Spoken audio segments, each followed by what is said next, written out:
Podcast. I'm your host, Lady She.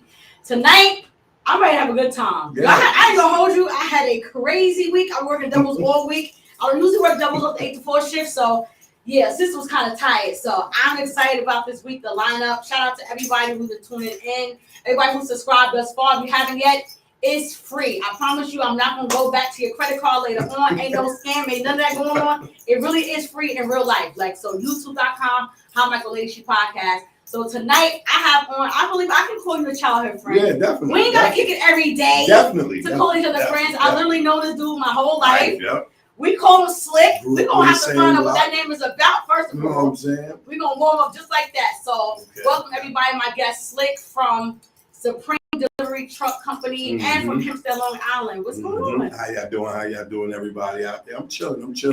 Let me give a shout out to Smoke and Mirrors Podcast. You know that. Shout out to Smoke and Mirrors Podcast. Definitely. I'll try to tune in. We on YouTube. Absolutely. And also follow me, Slick Chat. Slick's the best. You know, on Instagram, and I'm here. Yeah, but let's get to it. Everything is whatever. You know me. I'm open. I told you. Anything you That's want to why ask, you on here. Because I know you're gonna give it real. Definitely. We ready. So first of all, from Hempstead, Long Island. Yep. My hometown. Shout out to the Tigers. All that good energy. Tell us about you first, and then we'll get into all the. Okay. Well, you know, I grew up here. I grew up on Terrace, the Heights, Parkside, everywhere. I've been all over Hempstead. I even lived in Roosevelt too, so I know some people be like, "Oh, he's from Roosevelt." Yeah, I lived in Roosevelt with actually my brother's family lived in Roosevelt, so I used to go visit on the weekends. And you know, as a youngin', so everybody like, "Oh, he lived in Roosevelt." But I went to Hempstead High School. I never went to Roosevelt High School. Right. But you know, I do claim both places, not a problem. Gotcha. But I mean, so that's the Rough Riders. Yeah, that's the Rough Tigers. Riders. You know what I'm saying? You know, he a rough tiger out here. Definitely. You know what I'm saying? You know what I'm saying? But yeah, I mean, I'm from the neighborhood. Everybody know me. You know, I do all the basketball stuff for the kids, and I try to give as much time to the kids, give back. You know, and I, you know, that's me. I love it. Just doing me. Just enjoying life. Yeah, I definitely want to tap into, you know, the youth for sure. I got such a heart for the youth. I've also been, you know, dipped into the sports and stuff like that. I've been a mentor probably since I was a daggone kid. Shout out to Don Ryan for giving my first job as a counselor. Definitely. That was it right there. Definitely. Getting a job as a counselor was the one where I'm like, yo, I really, really love kids. Like, you get involved in the kids, you can find out how amazing they are, and it just makes you a better person. And they keep you youthful. It definitely people don't know that. Yeah, that's why we're still at 15. That's what it is. Being around kids, they keep you youthful. That's a fact. Love that. So now, growing up in Hempstead, you know, what actually comes to mind? You know, I have a few of you come on here from the town because we have such a stigma. Yeah. Like, even when I went to school in Norfolk State, shout out to Norfolk State, NSU, baby. I went to school in Virginia. People knew about Hempstead. The taste of honey. Yeah, the waste of money. People knew about the Taste of Honey. So the Taste of Honey was a strip club in Hempstead. Yes. So when I'm away at college, I'm trying to do me. And people like, you know about Terrace Avenue? You know about, they knew about what the so-called bad stuff was. Yes. So, you know, what is your take on that, you know, trying to change the narrative when it comes to Hempstead? But, you know, we got a crazy stigmatism. And I think that's, you know, most of our kids are trapped by that. Okay. It's hard to leave Hempstead.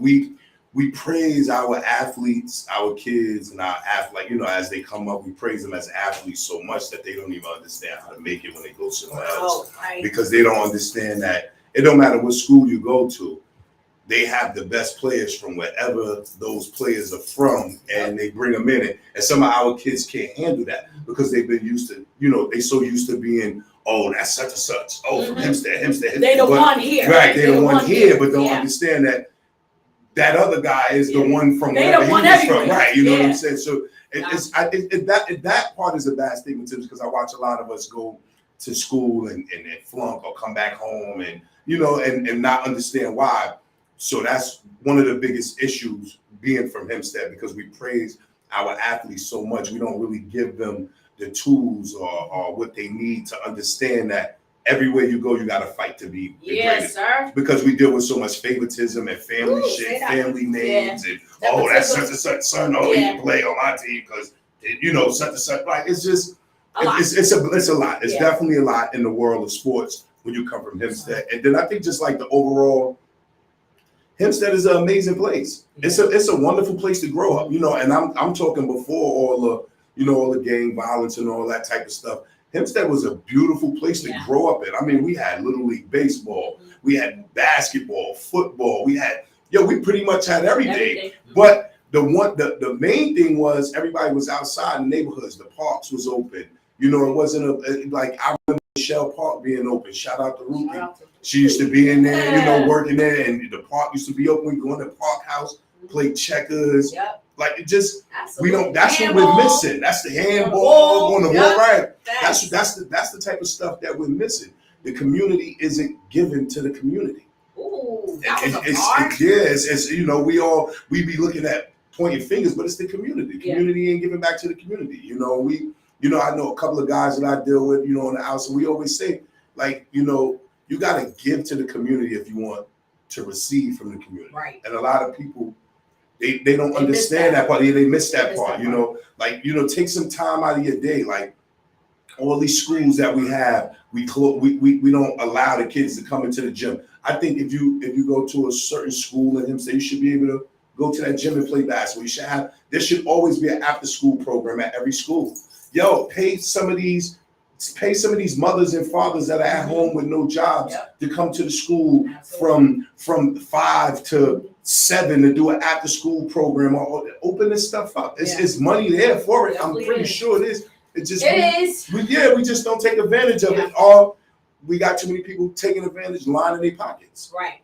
Well, they lining. You know what I'm saying? Lining their pockets with the money that's for the kids. I mean, it's so much stuff. There's so many layers. Right. There's so many, and you know what? There's so many layers of bullshit. Yeah. Because it's so easy to just start a program, start a youth program. It's so easy to give back to your community. That's the one thing I know. That's the easiest thing to do. Because sometimes it don't take money. Sometimes it just take effort. Sometimes it just take time. So. So do you think everything you just said just now, and we're gonna move on.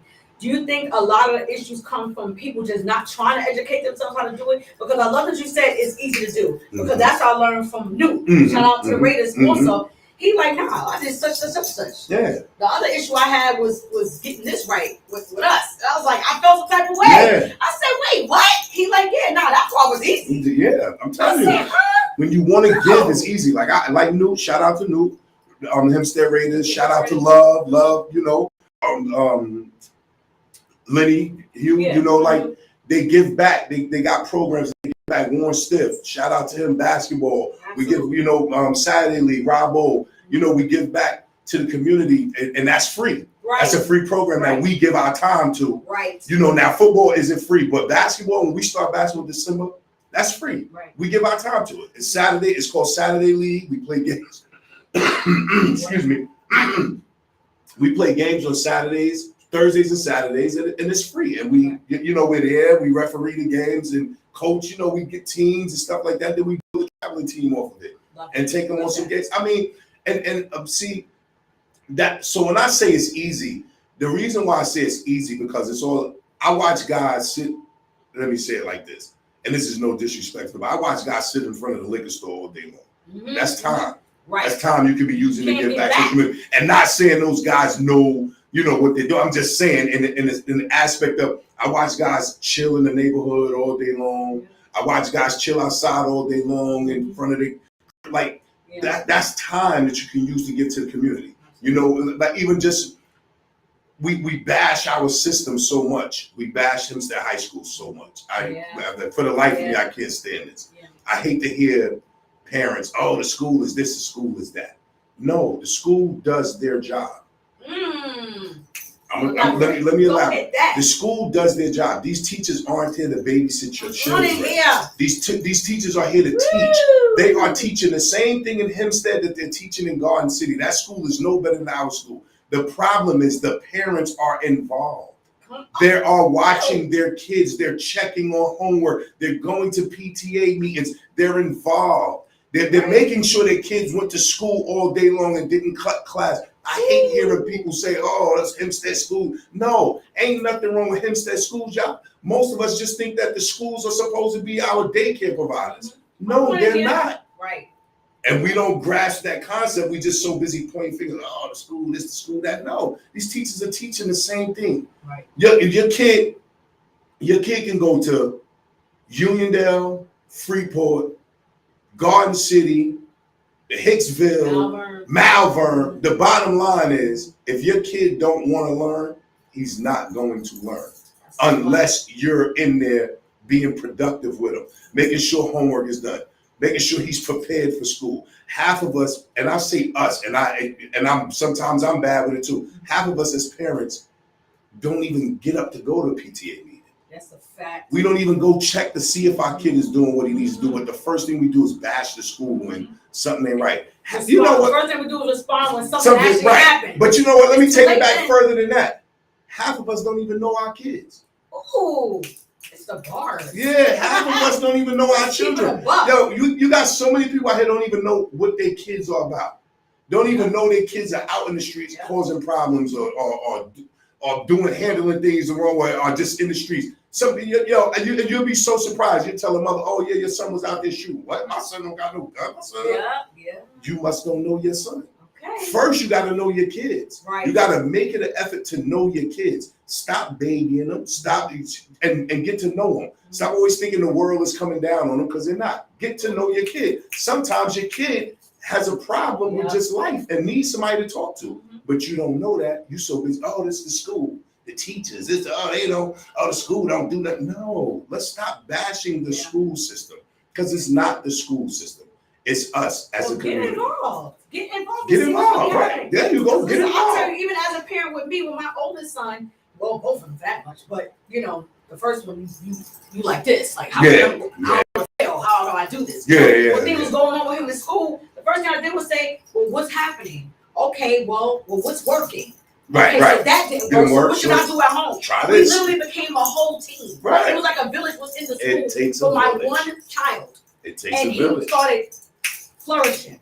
It takes a village. This, he did that, he did that. I'm like, oh, thank God. But I had to find out what was happening. Like, I'm telling you, we gotta the biggest, like one of the biggest issues is like coming up as a child. The one thing I always remember was not to disrespect my elders. Whoa, that. It didn't matter what was going on. You could be in the middle of a fight. Yeah. When such and such mother came out, or uncle, or like, grandfather, chill. There you go. Stop. Yep. You stop. You chill. Y'all chill. These kids don't have no respect. Nope. And I always equate this because most of these homes that these kids are growing up in, and I say the boys, it's single mother homes. Father, we disappear a little bit, you know what I'm saying? But it's so hard, if the relationship ain't working out, that's a problem. To raise the kid, now you don't want the kid to listen to his father. It's all kind of craziness that go on. But I always, and not to always put it on a woman, but I always say women raise these boys to be another woman's problem. The reason why I say that is because every time their son gets into something is, oh, not my son. Oh, who did something to my son? Why they treating my son like this?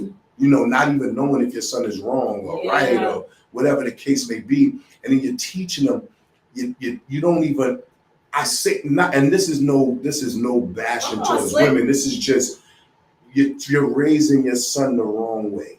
Not saying that you not doing everything possible for him, but when he's being raised with that, I can't do nothing wrong, because that's pretty much what it is for him, he's gonna be a problem. The problem is this, and I'm gonna go deep on this because you're gonna say, most women are gonna listen to this and say, oh, nah, I mean, okay, let me show you where it starts. It starts when you telling him to clean up his room. He don't want to clean up his room. He find every excuse not to clean up his room. He doesn't even want to make his bed. Making your bed is a big thing. When you make your bed up in the morning, it teaches you value of having something that's yours, that you rest in, that you want to take care of. So that's the number one thing. They don't want to clean their rooms. They don't want to wash no dishes. They'll eat up all the food. They don't want to take out the garbage. They don't want to do none of that stuff, right? And you keep doing it as a mother. Oh, you keep yelling, but you keep doing it. No, take the garbage back and throw that shit in his room. Let him, you nigga, if you don't clean up now, this is what it's gonna look like. Oh, get the fuck out. Oh, excuse my French. I'm sorry. Pardon my language. I know we ain't supposed to. I got you. Go ahead. Okay, but so it just little things like that. But let me show you what it translates to. It translates into this. You can't tell your son nothing. So nobody on the street can tell your son anything. Because if his mother can't talk to him, if his father can't talk to him, now how you think he gonna respect somebody on the street talking to him? No, he not. Or authority, period. Watch this. Let me show you. That's where it go to. Let me show you where it go to. Watch where it go to. So now your child grows up. He's 15, 16, 17, 18 years old. He gets stopped by the police. You think he gonna know how to talk to the police? No, he ain't gonna know how to talk to the police. Not that it's right. Not that it should be a certain way to talk to the police, right? Oh, we shouldn't have to deal with that. But I always tell my son, whatever the police say to you, just deal with it. Even if it sounds crazy, all right, sir, no problem, sir. No problem, just deal with it. Yeah.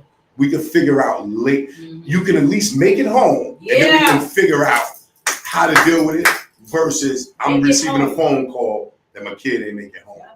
Or my kid dead, shot down the streets. So for most of the women, the reason why I say this is a big issue is because you're not teaching your kid respect.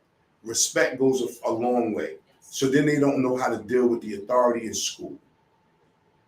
Teachers cursing them out, oh, and then you coming up to the school, oh, the fuck you talking to my son like this? Not knowing your son and be that went ham on a teacher, called all kind of dirty curse words, right? You know what I'm saying? Yeah. But you went to school ready to throw hands with the teacher because she kicked your son out of school instead of finding out who your kid really is. Okay, that's number one. But let's just say they leave school. Now they're in the street, they caught up in the system, police pulling them over, running down on them because they're hanging out on the wrong blocks with the wrong people. Now they don't know how to respond to the police. So now your kid ends up getting shot by a cop because he didn't know how to talk to him because the cop felt threatened. Because let's face it, sometimes these officers, they're not from our understanding of the way. They're afraid. They're not from right. They are afraid. I work with some. They're afraid of us. Yes, they are not from where we're from. They don't understand that sometimes you saying "fuck you" just mean. Yeah. I'm sorry. Sometimes you saying "f you" just mean "f you." It don't mean nothing else. Oh, what? Yeah. They get nervous. They scared. So now your son gets killed in the streets.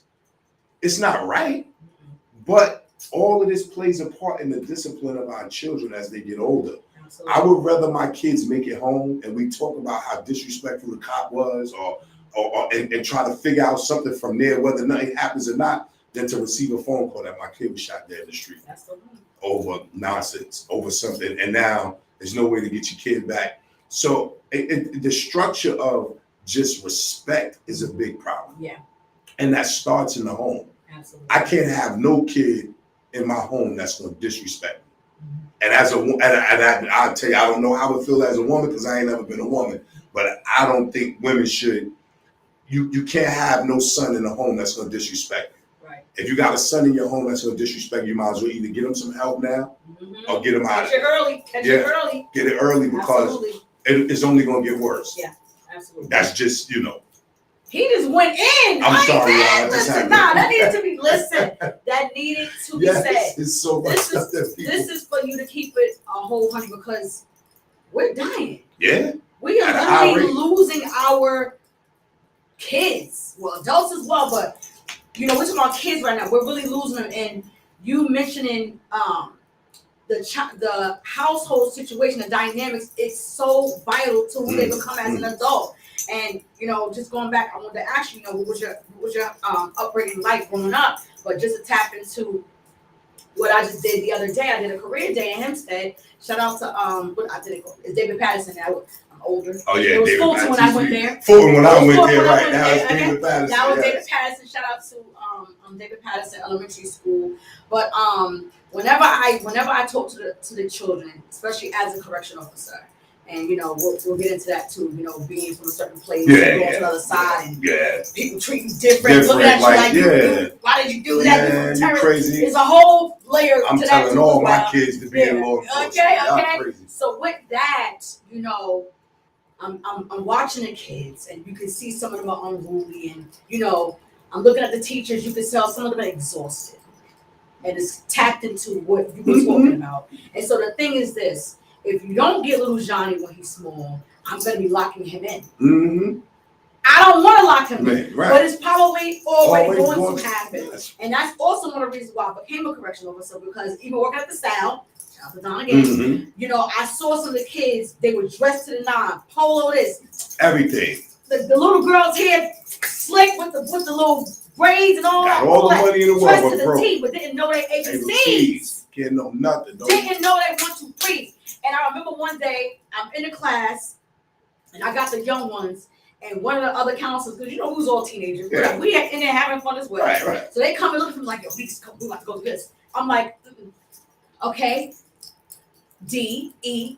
They're like, girl, what are you doing? You ain't teaching them? I'm like, yes. Right. I had a whole attitude. Yes. Because they got real for me. Yeah. And right then, I'm like, yo, this something's wrong. Yeah. This ain't right, because Mom Dukes will come here late, dressed to the nine. Back when we had the finger waves, you know what I'm saying? Finger wave with the hair down in the back. She gonna be looking fly, baby fly. But your kids don't know how to write. They don't know much of anything. Don't know the value of money. So anything. Once again, it's gonna be an issue where a teacher telling you that your child's having an issue, or they're dyslexic or whatever. You're gonna be mad at the teacher. Because it's something going on with you. So now, as a father and as a man, when it comes to seeing these environments, do you feel obligated to have? Let me say this first. As a mom, when you have these conversations, or do you have these conversations with some of the mothers, trying to explain to them your observation, and if so, how do they usually take it? You know what? This is funny. We was just in Atlanta not too long ago, and for the kids' football games, and I was explaining this to some of the mothers in there, and they went to tears. Like, yo, I've never had it explained to me like that. I never went that far. Like, it's never went that far to the point of them even understanding that that's the end result. The end result is, no matter where you go on this planet, the end result is you're gonna have police contact.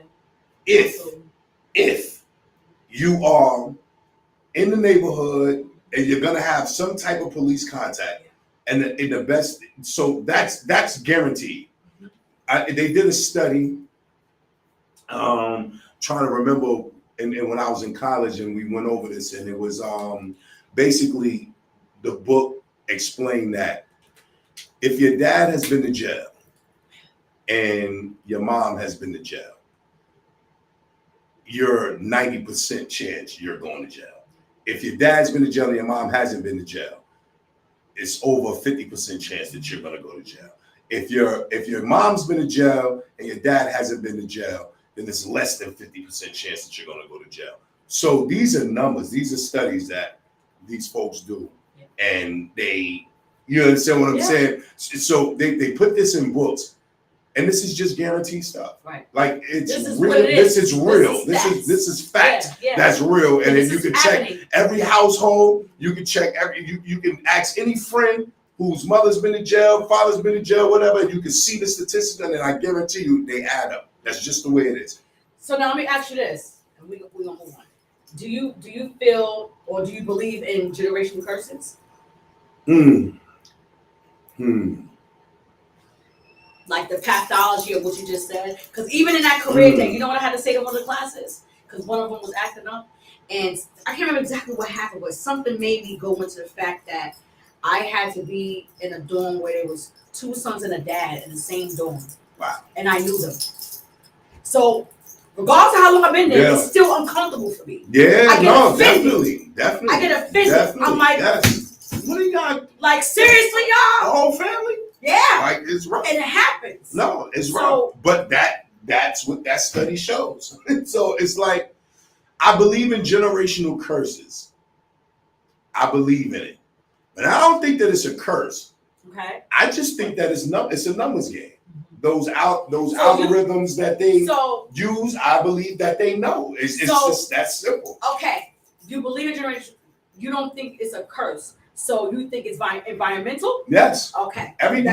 Most of the things that we go through is because of what we're subjected to. Right. You know, like there's something along the way in your path as a woman that made you say, you know what, I'm gonna go into corrections because I don't think this is gonna work for me. I don't think that's gonna work for me. And I know I'm not going back to this. Mm-hmm. That's just what it was. Right. See, that's what I'm saying. So it's just so. And my environment. Right. My environment. My friends was going to jail when we were kids. Right. So they it's were going to jail. They were dying. How many people can you watch go through that? You know what I'm saying? Before you say, I want to do something different. Like, no, I got to do something different. You know what I'm saying? So, like, and I think our biggest problem with us, we tell our kids that it's wrong to be in law enforcement. No, this is the only way it's going to change. Right. We either going to stop complaining about the way it is, or we're going to encourage our children to be in law enforcement, to be the ones on the other end of the spectrum, to pull over somebody and understand where they from and truthfully, I honestly think the system doesn't want it like that. I truly think the system doesn't want too many of the people from the neighborhood in law enforcement. Right, because we understand each other too much. We understand what people go through. If you're from poverty, then you understand poverty. No matter how you make it out, you still understand poverty. Like it's no way Jay-Z can ever tell me he doesn't understand poverty. I know he understands poverty. Right, you understand what I'm saying? So it don't matter what you from. And I think that's the part of law enforcement. They don't want to connect. They don't want the people from poverty to become law enforcement because then you start understanding. Now you stop pulling people over. It stops so much police activity. It stops so much ticket writing, so much intervening with people, right? So much harassment, and so many shootings. And now the county, the state, they don't make so much money because then you ain't writing tickets. You ain't, locking people up. Right, the courts is empty. Yeah. So I mean, yes, but that for us, that's the only way it's gonna change. Yeah, absolutely. That's the only way it's gonna change. And I'll say this. What you tapping into, they don't want us to. Even the job that I'm in right now, for a long time, for years before I started, I believe, clearly, because I ended up taking the test, but for years, they wouldn't even put the announcement out to our tenants. Yeah, they won't. We would just end up finding out. Yes, they won't. So I ended up being a part of the only Black organization in corrections for Nassau County, and we started making sure we got it out. People know, right? Period. And that's how it starts. The You problem. know what I'm saying? You realize there's an issue. Oh, they don't want. Okay, let's make sure we remember every year. Pay attention to Nassau County. Pay attention to the website when they doing this, when they got this, because they don't want to tell us. And I always got to make sure I say it's not a black-white thing. See, this is the problem we have is we think everything is a black-white thing. No, that's just what our structure tells us to believe. It's not a black-white thing because white folks telling white folks. That's a fact. They telling them about them jobs. You know what I'm saying? So they don't know us to tell us about them jobs. Truthfully, it's been our own Black people that was in there that didn't tell us about the jobs. So it's I hope a certain person listen because I'm telling you that's so it's not. No, this is different right now. No, definitely, it's not a black-white thing. See, what our government wants us to believe is that everything is black-white. As long as they keep us at each other's throats, then we'll continue fighting with each other and not paying attention to the bigger picture. Everything is not black and white. Okay. It's not black and white. Yes, there's some white people that got problems with black people. There's some black people that got problems with white people. Yes, racism does exist. I will never say that. Right. But systematically, that's the way it's supposed to be. Because if you keep people divided, they'll never stand together. So when we go through certain things, the first thing I always try to think of is this a black-white issue? No, this ain't a black-white issue. No, this is an us issue. This is a government issue, and they want us to think it's a black-white issue, and this is how they want to portray it. And us, we're so eager. Just like, all right, literally, let's just look at the presidency. We ran out of here and voted for Biden. They'd be like, oh, because Trump was racist. Who cares? I don't. We had 46 presidents that was racist, including Obama. This country is this country is built on racism. No disrespect, Obama. I love you. You're a black man, but what I mean by that is that it just every president before it was racist. Who cares? But they push the racism narrative. They push that narrative to the black communities. Oh, he's racist, he's racist. I don't care. People was making money when Trump was in office. Black people was making money. Homes was being bought by black people when Trump was in office. So when them folks stormed the Capitol, I didn't give one. I don't care, not one bit. I'm done. They ain't my business. It ain't my business. I don't care what they doing. You know what's crazy? You know what I said though? This is funny. This is just. I said we should have joined them. We should have got behind them. We would have been dead. No, because we got behind them. We let them go first. No, we let them. No, definitely, but we let them go first, and we stand behind them. We didn't have to storm the guy. We could have just been out there for moral support. Like, yo, yeah, y'all do. Get him, Tim. You got him, buddy. You know what I'm saying? But you know, the lights of this thing is people don't even understand the bigger picture. The bigger picture ain't about. What about the wrong thing? Watch this. The bigger picture ain't. They don't want Trump to become the president again. Why? Because all this bullshit, inflation, all this shit that they done pushed on the people, no. Whether he was racist, whether he was for white people and not black people, the bottom line is, whatever he was trying to stop was for everybody. Inflation, it wasn't going to be inflated just for black people. Right. You understand what I'm saying? So he was trying to stop that period. So that would have been for something for everybody, for every household. You know how hard it is to buy a house now since he's been out of office? That's crazy. I do. They done took all these loans and stuff off, like they done took all this stuff out of it. Like, it's crazy. There's a lot going on. It's crazy. Because the Democrats, this is what they want. Inflation. Everything's about them making money. Money. No, everything's about making money, period. For them, not for us. Period. Not for nobody coming out of this ghetto. Yeah. Not for, I don't care. If you ain't making $200,000 a year, it's not for you. Yeah, it's nothing they're doing is for you. And that's just simple. That's just what it is. Yeah. We messed up. So now you speak to the mothers. I love that you said it just happened. You speak to the mothers, and what was that like? So let me say this first. Because I definitely want to get into relationships. I know you have children. I know you have children. Yeah, I know that's my specialty too. I definitely want to tap into that. You know, as a mother, you know, going through my mother had boyfriends. Yes. And then she ended up staying with one particular one until I became an adult. Right. And then she passed away. One of the things that God rest her soul. Yes, same. Yes, absolutely. Rest in peace. One of the things that always stuck out with me that I knew I didn't want to do as a parent, right, was the difference in how she dealt with me and my brothers. So you kind of went in there a little bit, but I just want to tap into it a little bit more and get your take on it. So when you're a single mom, or you're the owner of the home or apartment, so to speak, or whatever, right. And then now a male has come into your home to raise your children, you know, how can I say it? When it came to the boys, they were allowed to just do whatever. Always. That's one of the things that I noticed. Always. I happen to not really want to do much, but they were just actually allowed to do whatever. Always. And when I say whatever, what I mean is this. One of the things that I noticed, come and go as they one of the things I noticed that I felt was damaging, that I see has been damaging to our young men for a very long time I've been on this earth. Mothers allowing the girlfriends to stay over, the girlfriends to actually live with you. You're a whole kid. You got somebody else's kid living with you, or leaving her drawers in the y'all not adults, but mom is allowing this to happen.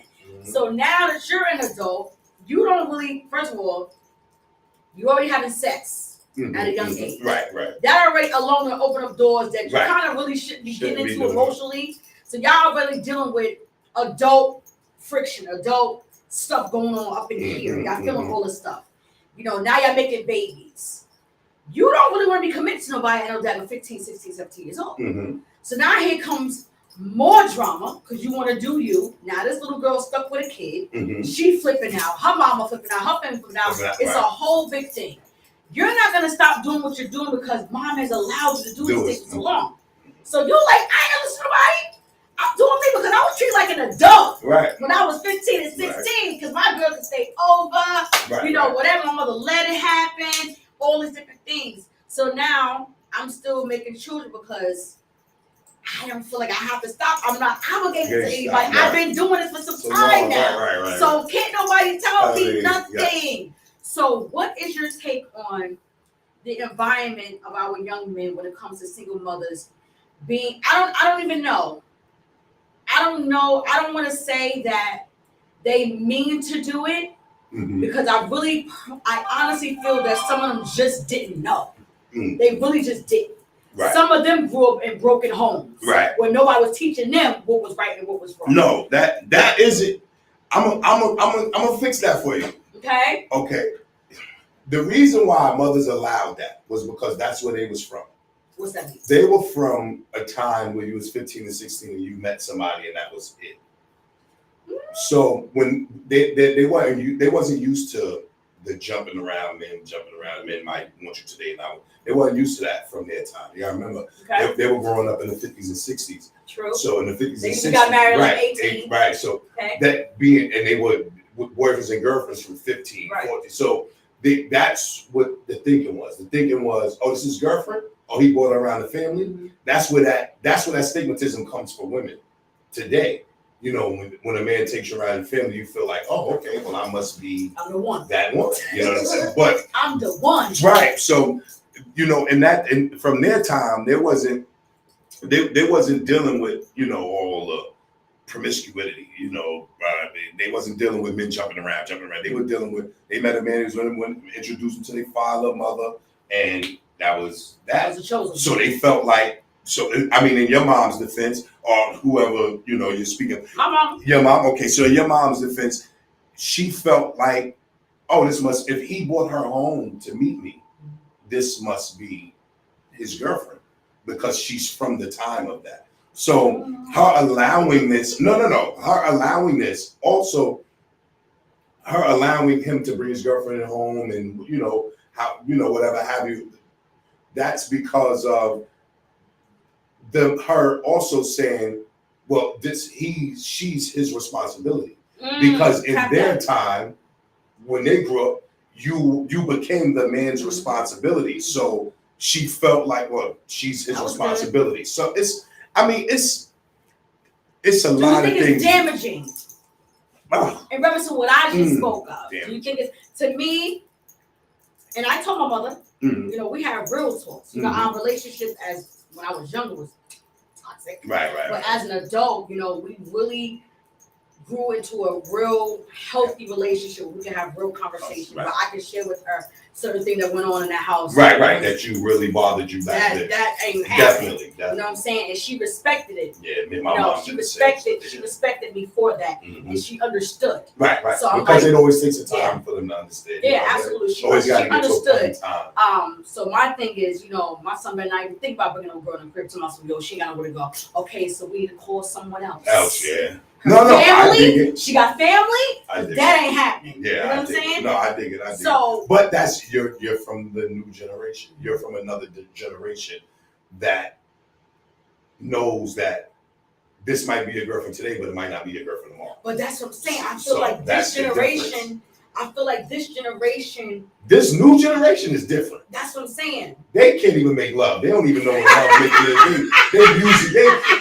Yo, man, this generation is messed up. I hate to say it like that because I love them to death, but they don't even know what love is. Them niggas ain't kissing, they not hugging, they not touching, rubbing, they not doing nothing. Their music ain't even telling them what to do. At least our music told us what to do. Like even if you didn't, even if you didn't know what to do, our music told you what to do. Our R&B told you how to make love to a woman, how to kiss her, how to hold like I promise you, I said that recently. I said, yo, I was a whole virgin singing about stuff that I didn't even know, but I knew. Yeah, because the music told you. Their music got them messed up.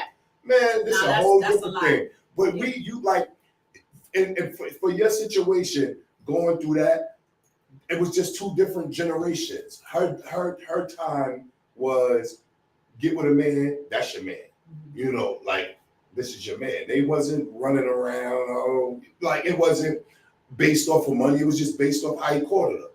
You know, it wasn't based off how many times they went to dinner. It was based off how he courted her, how he approached her. He was willing to come home and talk to mom and talk to dad. So for her, those values carried over to her sons. So that, in her defense, that's all it was. She just, when he brought her home, she felt like, okay, this must be his girlfriend. This must be who he wants to be. I just feel like a lot of times when mothers open the door for certain things, they just end up not wanting to deal with it. Mm-hmm. They don't. And you kind of can't do that. Because it's a complex. Yeah. It's a complex. Like, there's so much stuff me and my mother talked about that even we went through. And just, like, this is the most powerful statement you ever going to hear from a man. Women have the power to change the world. We know that. Y'all don't know that. Yes, we do. No, y'all don't. Some of us. Y'all say it. Look. Some of us know. Y'all say it. Some of us know. Y'all say it, but I'm telling you what our government fears. They fear that women will finally understand their place and know that they are at the top of the food chain. My husband tells me that. The Bible says, I know this. husband, wife, then children. Mm-hmm. No, it's wife, husband, then children. That's what it's supposed to be. Explain. Okay. Women have the power to change anything on this planet. Okay. By just deciding that if they wanted it to change. Okay. Okay. Now, what I mean by that is, let's just take something as easy as if women wanted to stop gang violence. Okay. They could. We do. Stop dealing with niggas in gangs. Tell a nigga when he try to talk to you, oh nah, oh you gang banging? Oh nah, cool. I'm not dealing with that. If every woman told a man if every woman told a man that, everything we do is because women.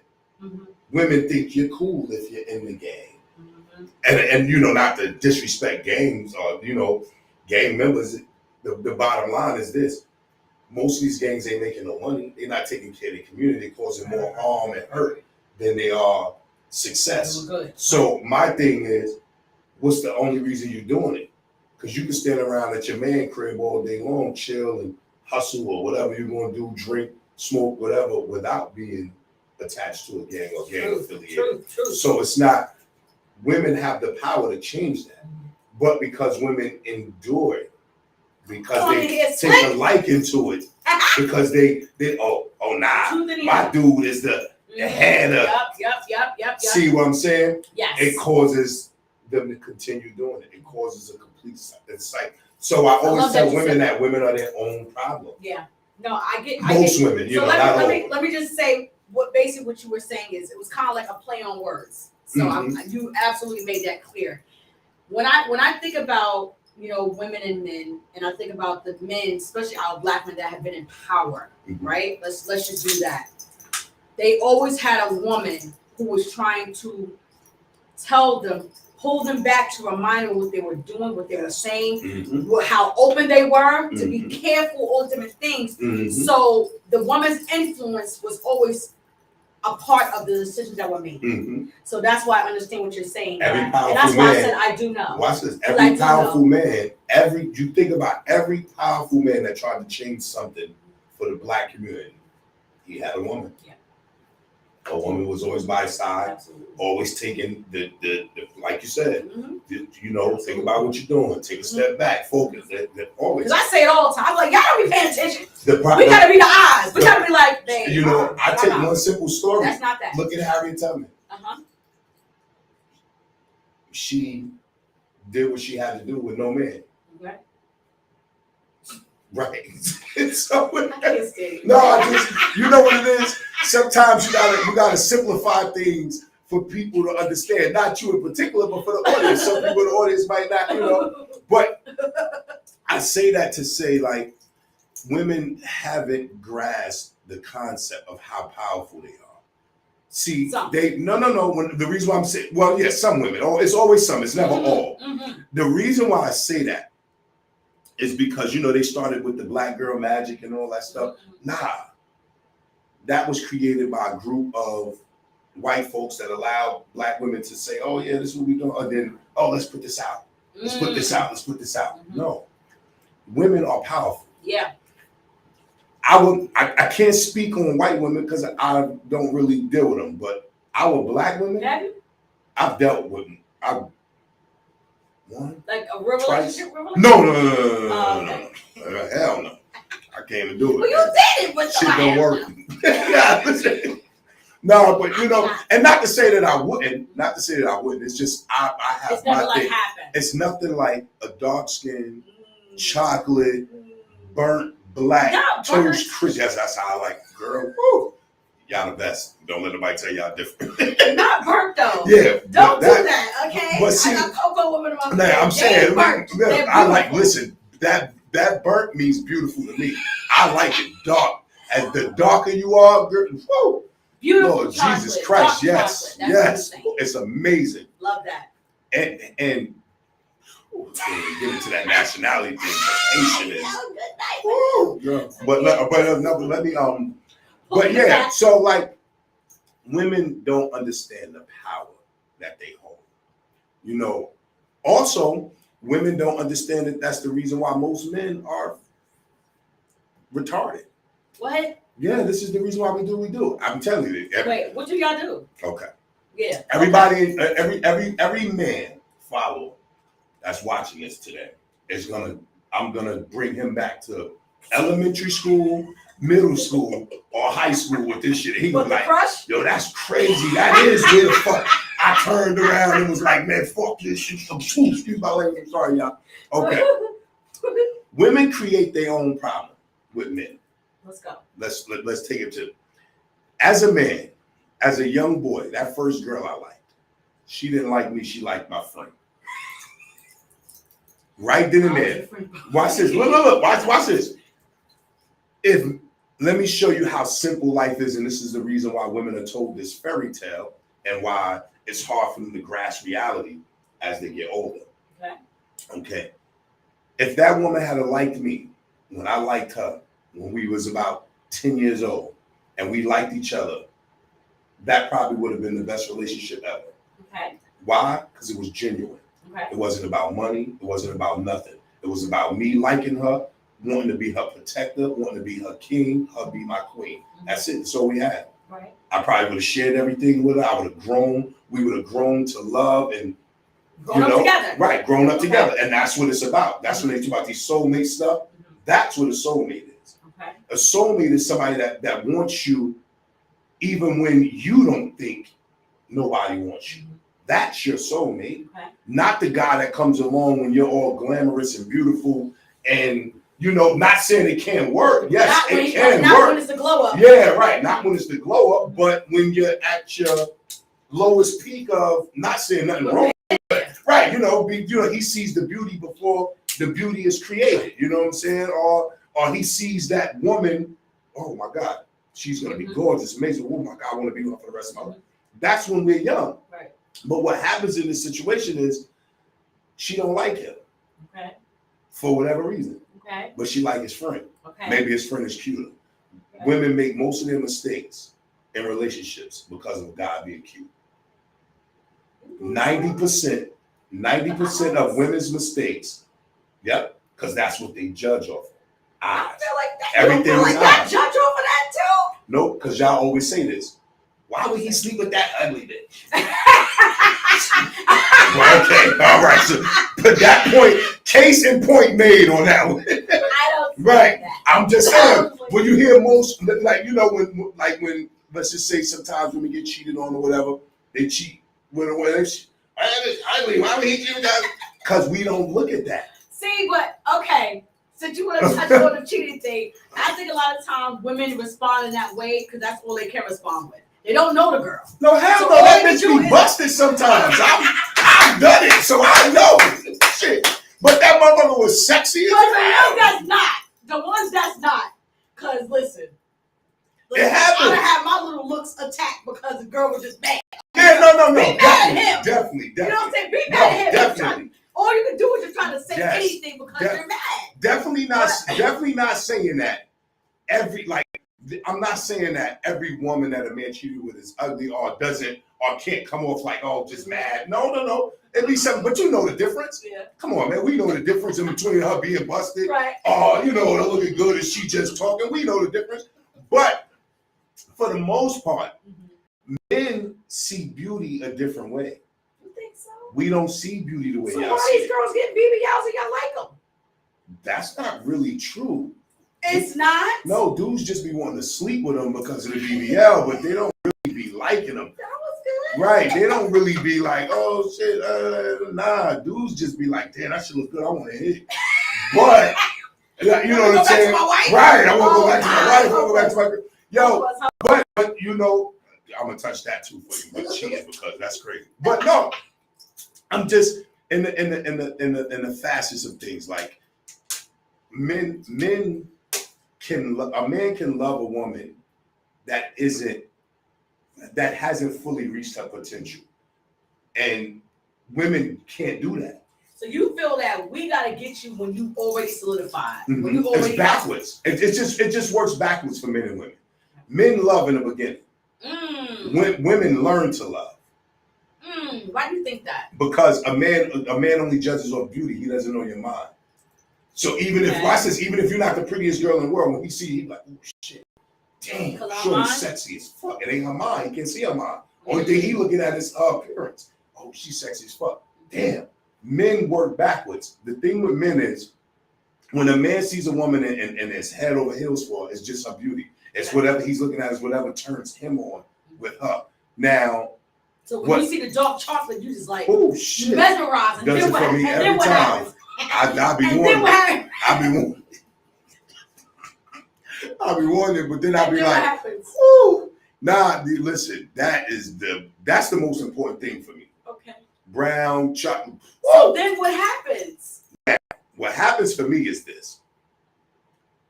We regress. And I'm gonna speak for all men. The reason why I'm gonna speak for all men, because there's not a man that's gonna come on and say that this is not true. Not what it is. Okay. We regress. It's things that we learn about her that turns us off. Okay. And you don't think women do that? No. Women learn to deal with a man. It's things, watch this. It's things y'all learn about a nigga and be like, it's okay. You know what? Fuck it, but he still do this. Right. Y'all learn to deal and love. That right there. The problem with this situation is when a man will be head over everything and be on point, taking you out to dinner.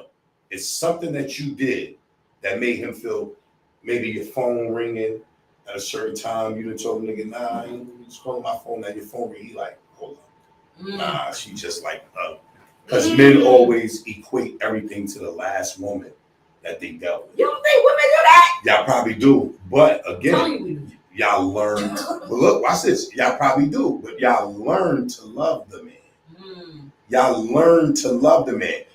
Do you know how many women out here met a man that was not their type and ended up being with them for the rest of their life?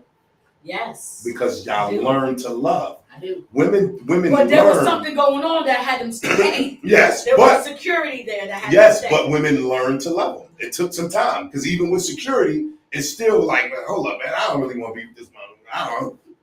But through the course of that relationship, she said, you know what? Damn, he ain't all bad. Maybe he ain't the cutest motherfucker. Maybe he don't dress the best. But you know what? This motherfucker make sure he take care of the bills. He make sure he take care of me, take care of the kids. You know what? I don't want, right. So she's learning to love him. Or she's teaching. She's teaching herself to love him. Yeah. Yeah. So, but men, it's different. Men love men don't say this because we don't use the word love, but men love from the sight. We love from the beginning. Oh my God, damn, shorty, bad shit. So that's why you guys, some of you have an issue with being committed to one, because then the next one come, you like, oh God, she is too. Oh my God, but look at over there. It's like Baskin Robbins. It's not. All the chocolate flavors. It's not that. Did you ever heard the saying that 1 + 1 = 2? It just happens, right? Okay. Like everything in life that just happens, it happens. It happens even when you don't know it's happening, right? Okay. There's something that we're touching on when it comes to relationships that we just don't know about. And I'm gonna say this. I gotta say this. Some men aren't made to be with one woman. Some men were made to be with one woman. Why do you think it's such a hard thing? Because if it was supposed to be, if it was an easy thing to do, we would just do it. But you don't think that comes back to what we were talking about earlier with, basically the makeup of us, which is connected to our DNA, our upbringing, our examples in the home? No, I think it's just our animal instinct. Tell me you don't think that if your father, no. Papa was a Rolling Stone, my father was a Rolling Stone. You like, definitely. You don't need no bumps. No. Listen. Homegirl over there got a big butt, but this one over here got the little booty, but she got her own place. Me and my brother talk about this. Me and my brother talk about this all the time. Me and my brother, we talk about this all the time. So I have a cousin, right, whose mother and father has been together since the beginning of the time, right? And him and his brother is the same way. Got a woman, wife, and that's because that's what he's seen. Yeah. That's definitely what he's seen, and he understood that that's how it was supposed to be. He wanted that. Now watch this. I definitely can tell you that yes, it can come from learning. It can come from your environment, learning. But what about the kids that don't see it? Like, even if you don't see your father running around sleeping with this girl, it's no reason for you to do it, but we still do it, right? Now, my father was. That's all my father showed me. That's all my father showed us. Gift and a curse. It's the gift and the curse. It's some good shit, but it's a gift and a curse. Like this is what he showed us. It's bad. I tell my sons this every day. Not every day. Every day, me and my sons have a talk about this. About what? My 17-year-old and my 10-year-old. What do you say? This is what I tell them. Don't be like your father.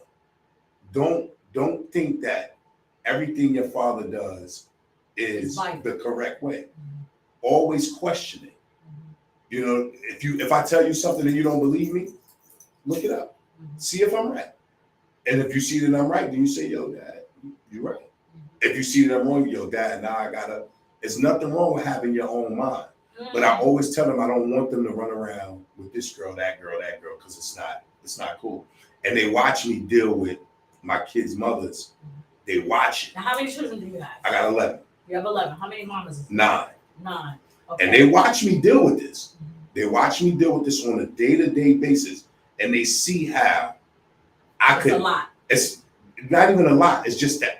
It's just me not being able to see this daughter, or me not being able to see these two daughters for whatever reason. Yeah, well, most of them. Yeah, all of them live. My oldest son lives in Pennsylvania. Okay, so all of them are in New York, and one of them is in the Navy, but like the relationship between me and him is tainted because of his mother. And I not to blame it on his mother, but it's just the realization of it. It is. You don't. When the relationship goes bad between the mother and father, this is the one thing I will always say. My 2 sons that live with me, I will never tell my son, don't call your mother. I tell my son, don't call your mother asking her for things. Okay. I got you. Even if it take us a week to get it, 2 weeks to get it, I got you. Don't call your mother asking her for money. Don't call your mother telling your mother, but call your mother and check on her. Yeah. Call your grandmother and check on her. Call your sister and check on her. My little son, yo, call your mother, check on her. Yo, Dad, I'm gonna ask. No, don't. Because that's my job. You live with me. And always, a lot of women say, oh, nigga don't come over here and do nothing for his kids. They live with you. You can't expect a man to do everything every day because they're not with him. So he doesn't have the responsibility of. It's bad to say it like that, but it's a real situation. If he had the responsibility every day to take care of his kids, his place would be different. Okay. But seeing as though he doesn't have that responsibility, that's why he's all over the place. But how does he not have it? That's what I understand. Because Who made the rule to say, because my children with me, I should be doing way more than you over there when we both slept together? Because y'all make the decision on everything else. Like what? Women make the decision on everything. Why? Man can't just come and take his kids when he wants to. Especially now if she's mad. See? That's what I'm talking about. Now she's mad. Because most of the time when the relationship don't go right, the man or the woman is mad. Okay, so you're saying most of the time. In most situations. I'll charge that to the maturity. The maturity of the relationship. Because I had to explain, and let me get your take on this. I was talking to a gentleman. I don't want to say what the gentleman married now, but they've been divorced twice, and they were upset that the last wife did something. She did something that was a little crazy. And I had to explain to them, you can't control the behavior of somebody that's hurt. Yes. You can only control you. So there is no, they went too far. No, they went to a place of how they felt by what you did. That was their actual response. So when you're saying... But when you say that, does that make it right? No, absolutely don't make it right. Now, we got to that part. That's the key. I do not agree with what she did at all. But I had to explain to him, regardless of what, y'all still got kids together. Yes. So y'all, maybe she don't have to cool down, or you're just gonna have to play your position. You know what I'm saying? From the outside, trying to ease in there, but somehow you gotta realize that those children love both of you. They don't have nothing to do with the idiotic decision y'all made. Right. They did not ask to be here, so regardless, you're gonna have to figure out something for both of them, for your children, to feel like, okay, all right, at least it's not that bad. All right, they're not together. That hurts me too, but at least she acting like she got some sense, and he acting like he got some sense. Some kids play a part in that too. Oh, I do know that. Oh, I know kids manipulate. Some they kids get over. They manipulate. Daddy. Oh yeah. Okay, cool. So that's what when you said, I'll tell my kids, check on your mother, don't ask for nothing. At the end of the day, they should be free in that. And this is just what I've seen. They should be, but I just don't like it. I know, but because you're my responsibility, because you live with me. This is why sometimes, and I'm gonna say this, sometimes as adults, we really gotta talk to our children. Because we sometimes assume we know better, and sometimes we just don't. So even though you're saying you live here, I do for you, I got the money, you good, we got the crib, we whatever you want, I got. They still may want to ask mom. Just because of the relationship. It may not be nothing big, but just want to ask mom to see what she's going to say. Mom is doing this for me, but you don't shut the door because you like... Now, let me say it like this. Look, let me say it like this. You know what I'm saying? So my 17-year-old, at a point in time, he asked his mother to do something for him, and she never did it. Okay, so now, that's different. Not that it hurt. Look, not that it hurt, because he just was like, man, I asked her to do the sheen. She still ain't ever done. I said, yo, maybe she don't got the money for it. Maybe she don't. That's why I tell you don't ask her for nothing. I got you. No. Hold on. What I'm trying to do is eliminate disappointment from my son to his mother. I get you. Okay, well, I says, hold on. I get that. If I can eliminate that disappointment from my son to his mother, then I can keep the respect level from my son to his mother. He'll always love his mother the same, because you'll never have to be like, oh, well, you ain't never. They grow up and they get their own minds, and he'll grow up and be like, oh, I used to always ask you for stuff. You ain't never. No, we don't want that. So and to alleviate that, just don't ask. I love that. No, I know what you're saying. I love that. I absolutely love that. But you do understand that's not really your place, right? It's not my place, but that's my mother. I get my mother. I get you. You know what my mother used to tell me? My father would call me like, I'm coming to get you. Right? And he would never show up. Right? Okay. My mother never talked bad about my father. Right.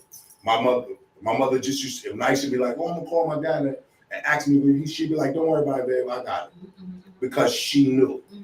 And what it did for me was, it never gave me resentment to my father.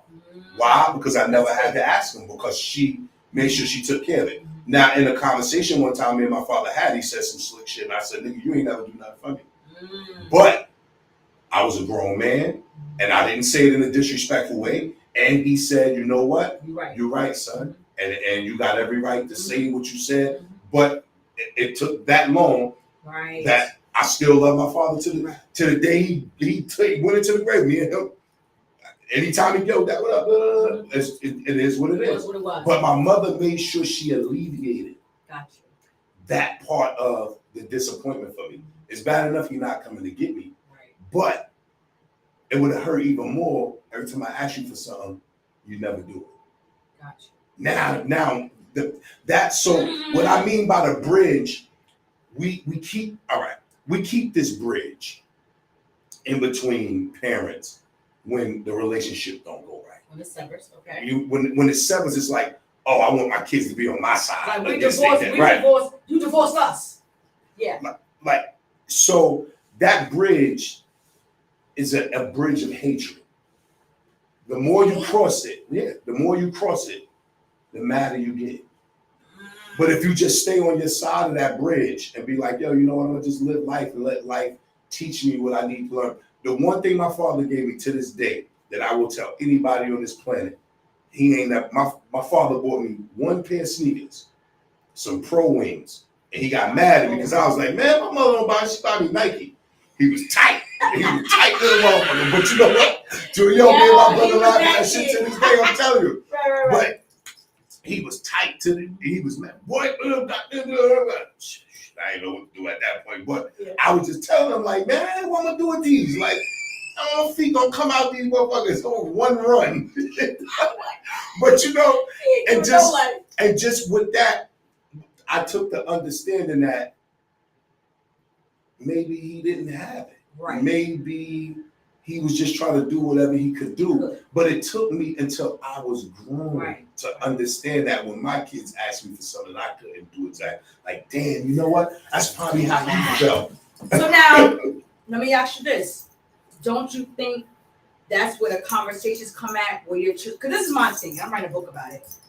And I'm just going to speak for our people. A lot of times what I feel is that our children are not allowed to express themselves freely because it's looked at as disrespectful.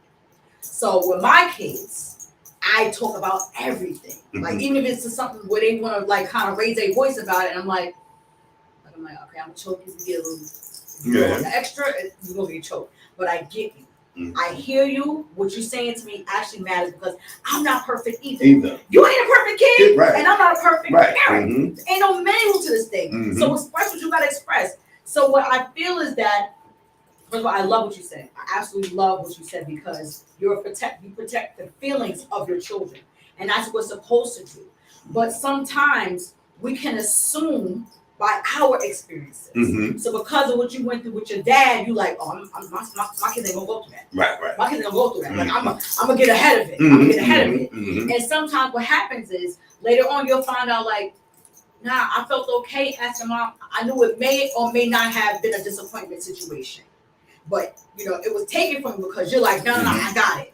But that understanding only comes as you get older. Right. You see, so kids don't understand that. A kid doesn't understand, and it's bad because we used to. That's why we take away that. I was going to touch that when you said you give them the expression. No, the reason why parents took that away from us was because it made us understand life isn't fair. That's a fact. And it made us want more. Yeah. Okay, so the reason kids don't understand when things aren't fair. A boy and a girl, right? And you said it in the first conversation. You said, well, I should treat the boys like this. All right. That's a fact. So we don't understand that. So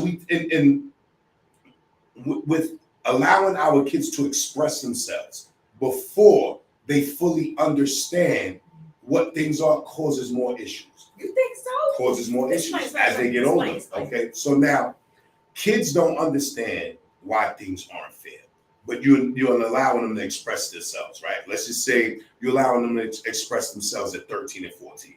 As opposed to 16 and 17 when they're older and understand a little bit better why things can't be fair. All right. 13 and 14, oh, well, why did you did this for him and you didn't do this for me? And a kid should never ask their parent that. Why? Because sometimes we don't have it. Well, why can't you say that? Because they don't understand why we don't have it. That's what kids don't. No. At 16 and 17, they'll understand why you don't have it. My son said to me today, 17 years old, about to be 18. My son said, he asked me a question. I said, nah, I got you next week. He said, yeah, you broke, huh? You ain't got it, right?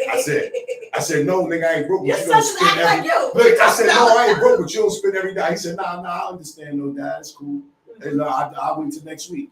Because he understands now. So you're telling me at 13 and 14, he didn't understand that.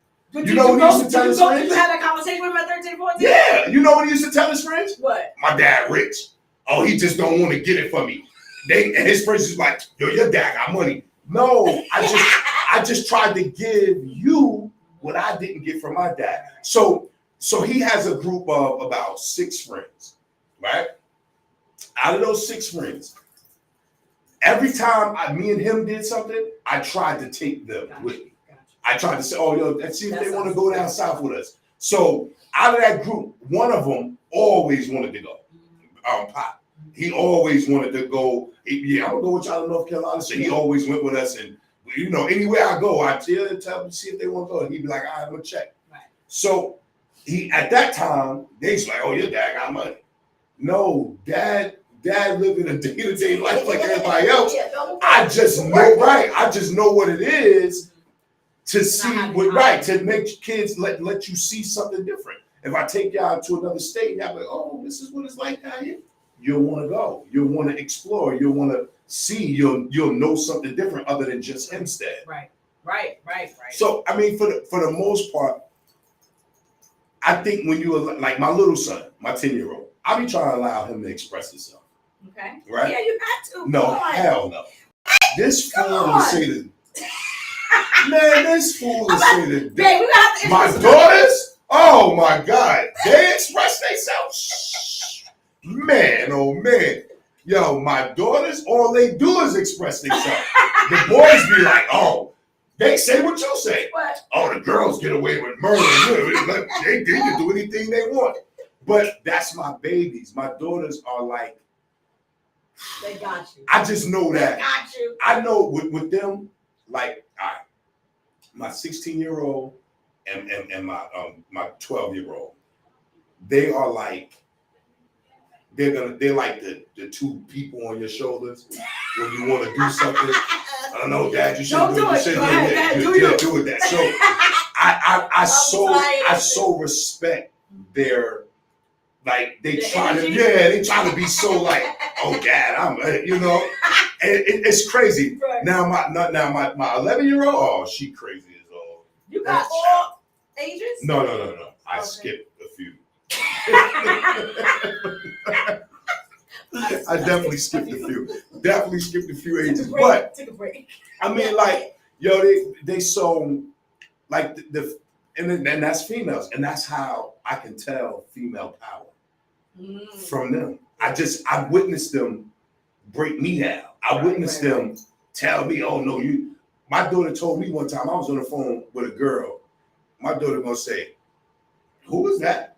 I said, who? It's my friend. I hope she know I'm your girlfriend. I'm done.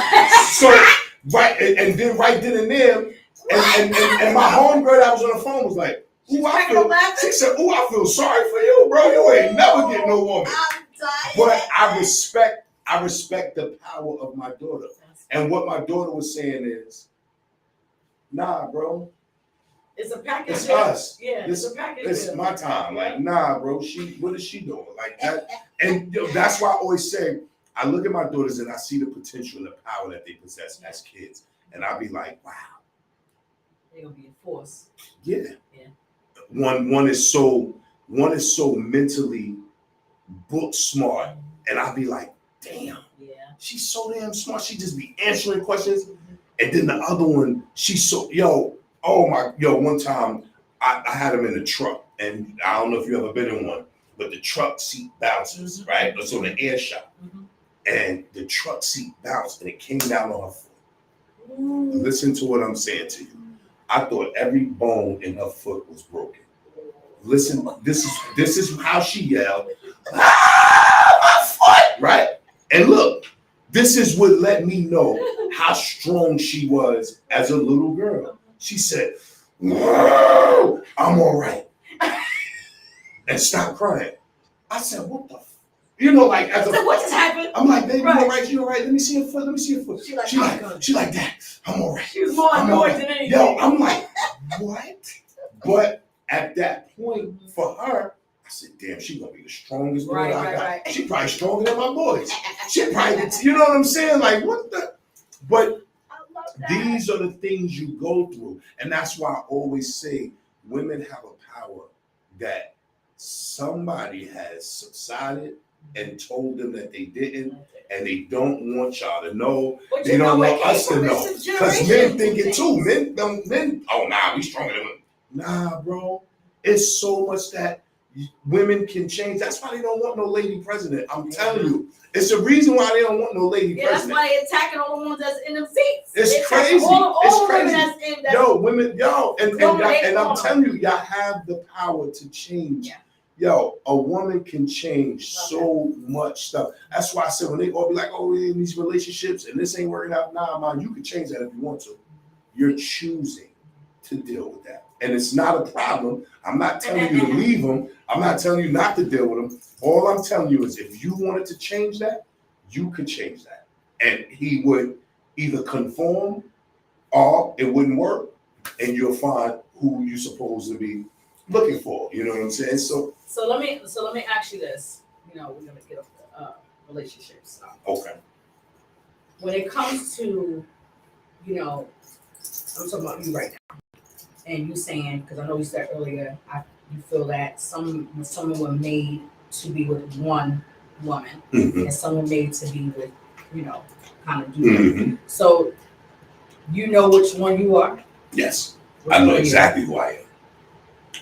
I'm the one that I can't be with one woman. Why do you think that is? Because you don't have a real answer? No, I have an amazing answer.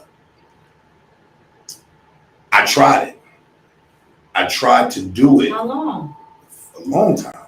How many years? Like 2-3 years, but it doesn't work. I'm mad as a kid. No, I'm saying. The whole production of when I say that, I mean like not dealing with other women. Not cheating. Right, you know what I'm saying? Okay. So the thing about me, the thing about me is this. I know the woman that I want to be with has to understand that from time to time, this is what he's going to do. It's not going to change our relationship. Men will attest to this. Truthfully, when a man go out and gets something, come home, he's a different man. He come home, hey babe, yeah, oh, how you doing? Hey, we going out? Is he released? No, because he just, you know, women want. There's no reward for a man to just be with one woman. I'm sorry? There's no reward. My husband's rewarded. Get to that. Never, I would, listen to me. I would never speak. Let's go. I would never speak. No, I want to understand. Okay. I would never, I would never speak on your marriage because, yes, maybe you are a woman. Maybe you are a woman that understands what it takes to take care of a man in total because most women don't. Most women get married under the pretense of if he can take care of them and, then it could work.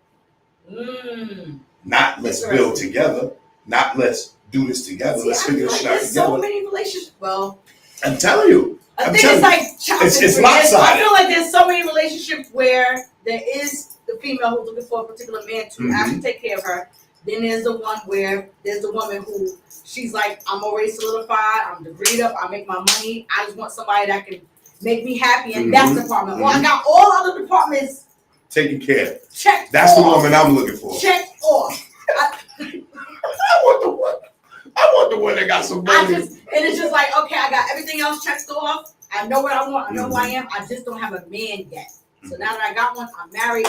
My life is good.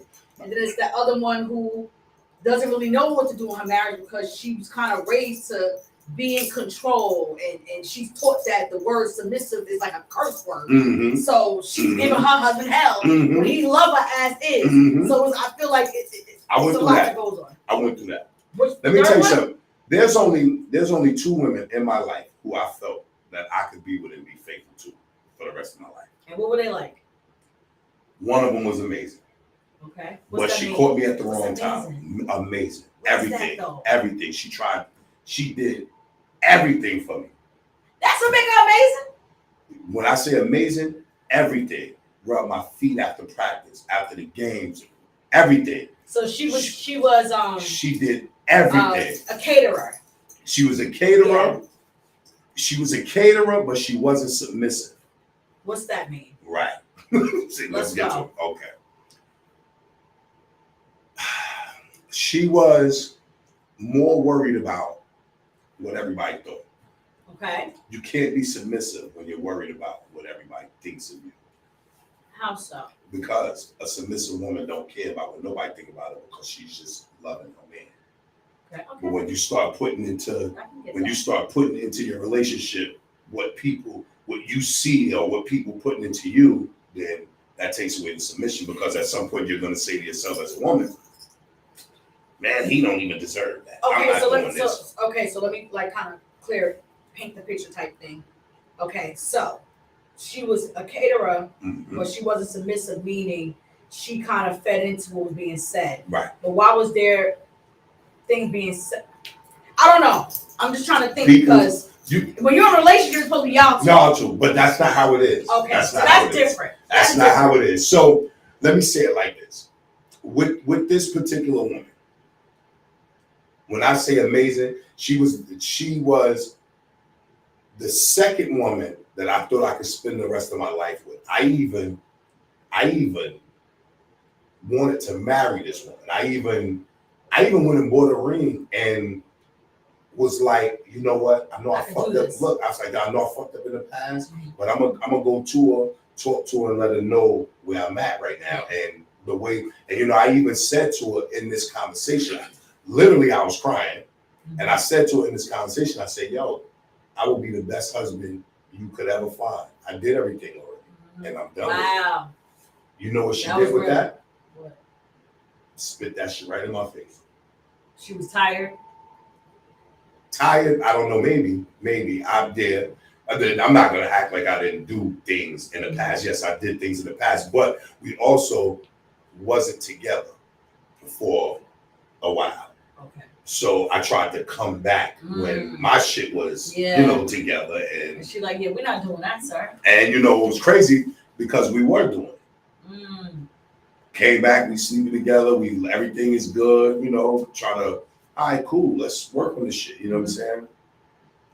All she could focus on was the past. Yeah. And she didn't heal. And guess what? I said this to her. I said, you know what? I truly understand if you didn't heal. I get it. And I will allow you that time. Right. As long as it take you to heal, I'm here, we're gonna do it. But it got worse every day. Right. It got worse to the point where, and she don't even understand why I stopped dealing with it in the beginning, because she made me feel like she wasn't good enough for me. Oh wow. Yeah, she made me feel like she didn't look good enough. She wasn't good enough. So she was doing that. She started changing her behavior because she's listening and she's looking at what was said to her by the outsider. Stop letting people in your relationship. Let me just say that flat out. Stop allowing people in your relationship. I don't care how horrible people claim it is or whatever. Whatever you feel for a person and you done told yourself, I'm gonna work on that, or I'm not, where I'm supposed to be either, and we're learning together. That is your relationship. That is your thing. Individuals are going to deal with things differently. There's no cookie cut thing to marriage, to relationship, to friendships, and all. You learn as you go. You have to, and no one ever knows what's going on between the two individuals. And that's what I say. People give information that they want to give you. Yeah. The female circle is the worst circle. I don't have one. That's the worst circle you could ever be involved in. Yeah. Watch this. The female circle, that's good, because most female circles, oh girl, I wouldn't deal with that. If I was you, I wouldn't do it. And her man is worse. Right. But she ain't telling you because she's ashamed to tell you. Yeah. And that's why she don't listen to you more. Right. And only just tell you what's worse. Right. She ain't gonna tell you her business. She gonna tell you what she going through. Her whole situation worse, but always trying to tell you what she wouldn't allow. Yeah. Here, now, be clear. Let me just clear this up as well, because I am a woman, y'all. Let me just say this. When you have healthy friendships and you have real friends that know you for real, know you to be a good person, and watch you just getting dogged, we get it. They're gonna tell you like, girl, he taking out your edges. Okay, your weeds look crazy. You ain't never looked this bad. You gained 30 pounds. His baby mamas come all over the place. They trying to fight you. Somebody came to your job. This about to get crazier. You gotta go. But at that point, if any nigga you dealing with allow somebody to come to your job, then you need to stop fucking. Yeah, he's dangerous. That right there. It's a dub. And that's coming from a man. That's coming from a man. Because I'll be damned if any one of my baby mothers ever was gonna fight. Yeah. They might have had an argument or two, but y'all ain't gonna fight. Yeah. Y'all ain't about to throw hands. Y'all not about to let my kids see this. You can't possibly be my woman and tell me you love me if you'll do some harm to my child's mother. Right. That don't work. Gotcha. No way possible. Sure. So it's definitely I definitely hate that circle of women that don't keep it real with each other, and that's what I do. Guys be doing it too. No. That's what I love about the man circle. Guys hold on. Let me tell you about the man circle. I know guys who still lying after 20-something years about who they claim they had sex with when they was kids, and it ain't even true. There you go. Hold Just on. because the person's married now, you want to take the situation. No. But that's not the circle. That's not the circle. No. That's what I'm saying. That's not the circle of guys. What I mean by the circle of guys, and I'm talking about, is the panel of guys when you going through something in your relationship and you talk to these guys. Right. See, men, the first thing we do is tell you, nigga, stop. Nigga, tell you quit. Man, this bitch, nigga, stop. Nigga, you was just at the spot last week, all of it out, bitch. Come on. I'm gonna say this. Nigga, we keep it real with each other. There's different crews with females and a different crew with males. A lot of the males that I've seen be on BA-ness. Nah, I mean, if they really want to sleep with the girl. Yeah, but if they lie, to tell you, see, she ain't right, and no, they want to get with her. Let me tell you something. Any dude that's lying about something like that, little dick nigga. Mm-hmm. I'm just telling you, little, because he niggas that we don't. It's no reason for me to ever say I slept with a woman. I'm more prone to saying I didn't sleep with her. Yeah. I'm more prone to being like, nah, I ain't never touch her. I ain't never. Man, y'all bugging. I ain't touch her because that ain't nobody's business. Right. So I've always known that to help you keep a woman coming back when you're willing. I ain't nobody's business. I ain't telling. So a dude that's lying on a female nigga, you retarded. Yeah. I mean, come on. That's definitely different out here in the street. No, and I've seen guys. Yeah, I've seen guys lie. I used to talk to them back in the day, girl. And talk to literally me. Hey, how you doing? Hey, girl, all right. I'm talking to you. Let's go out. Like, yeah. It happens, but when you lying on yourself, I gotta pay attention. That's something totally different. Yeah. But what I mean by circle guys, and when you come and vent about your relationship in a guy circle, and this is most guys circles. When you come to vent about your relationship, dude gonna tell you, nigga, stop it. Yeah. You ain't shit. You ain't good shit. Don't just nigga, stop it. Your girl, you come on, man. That's a good woman. You know that's a good woman, nigga. And we keep it real with each other like that, and I like that. Right. So you can't. And then if you do have a female that is doing wrong, a guy will sit back and be like, nah, bro, I get where you're coming from. You got to decide if you're going to stay with that or not, bro, because, nigga, she, like you said, she making you lose your edges, nigga. Shit going bald. Like, I watch guys go through that shit, too.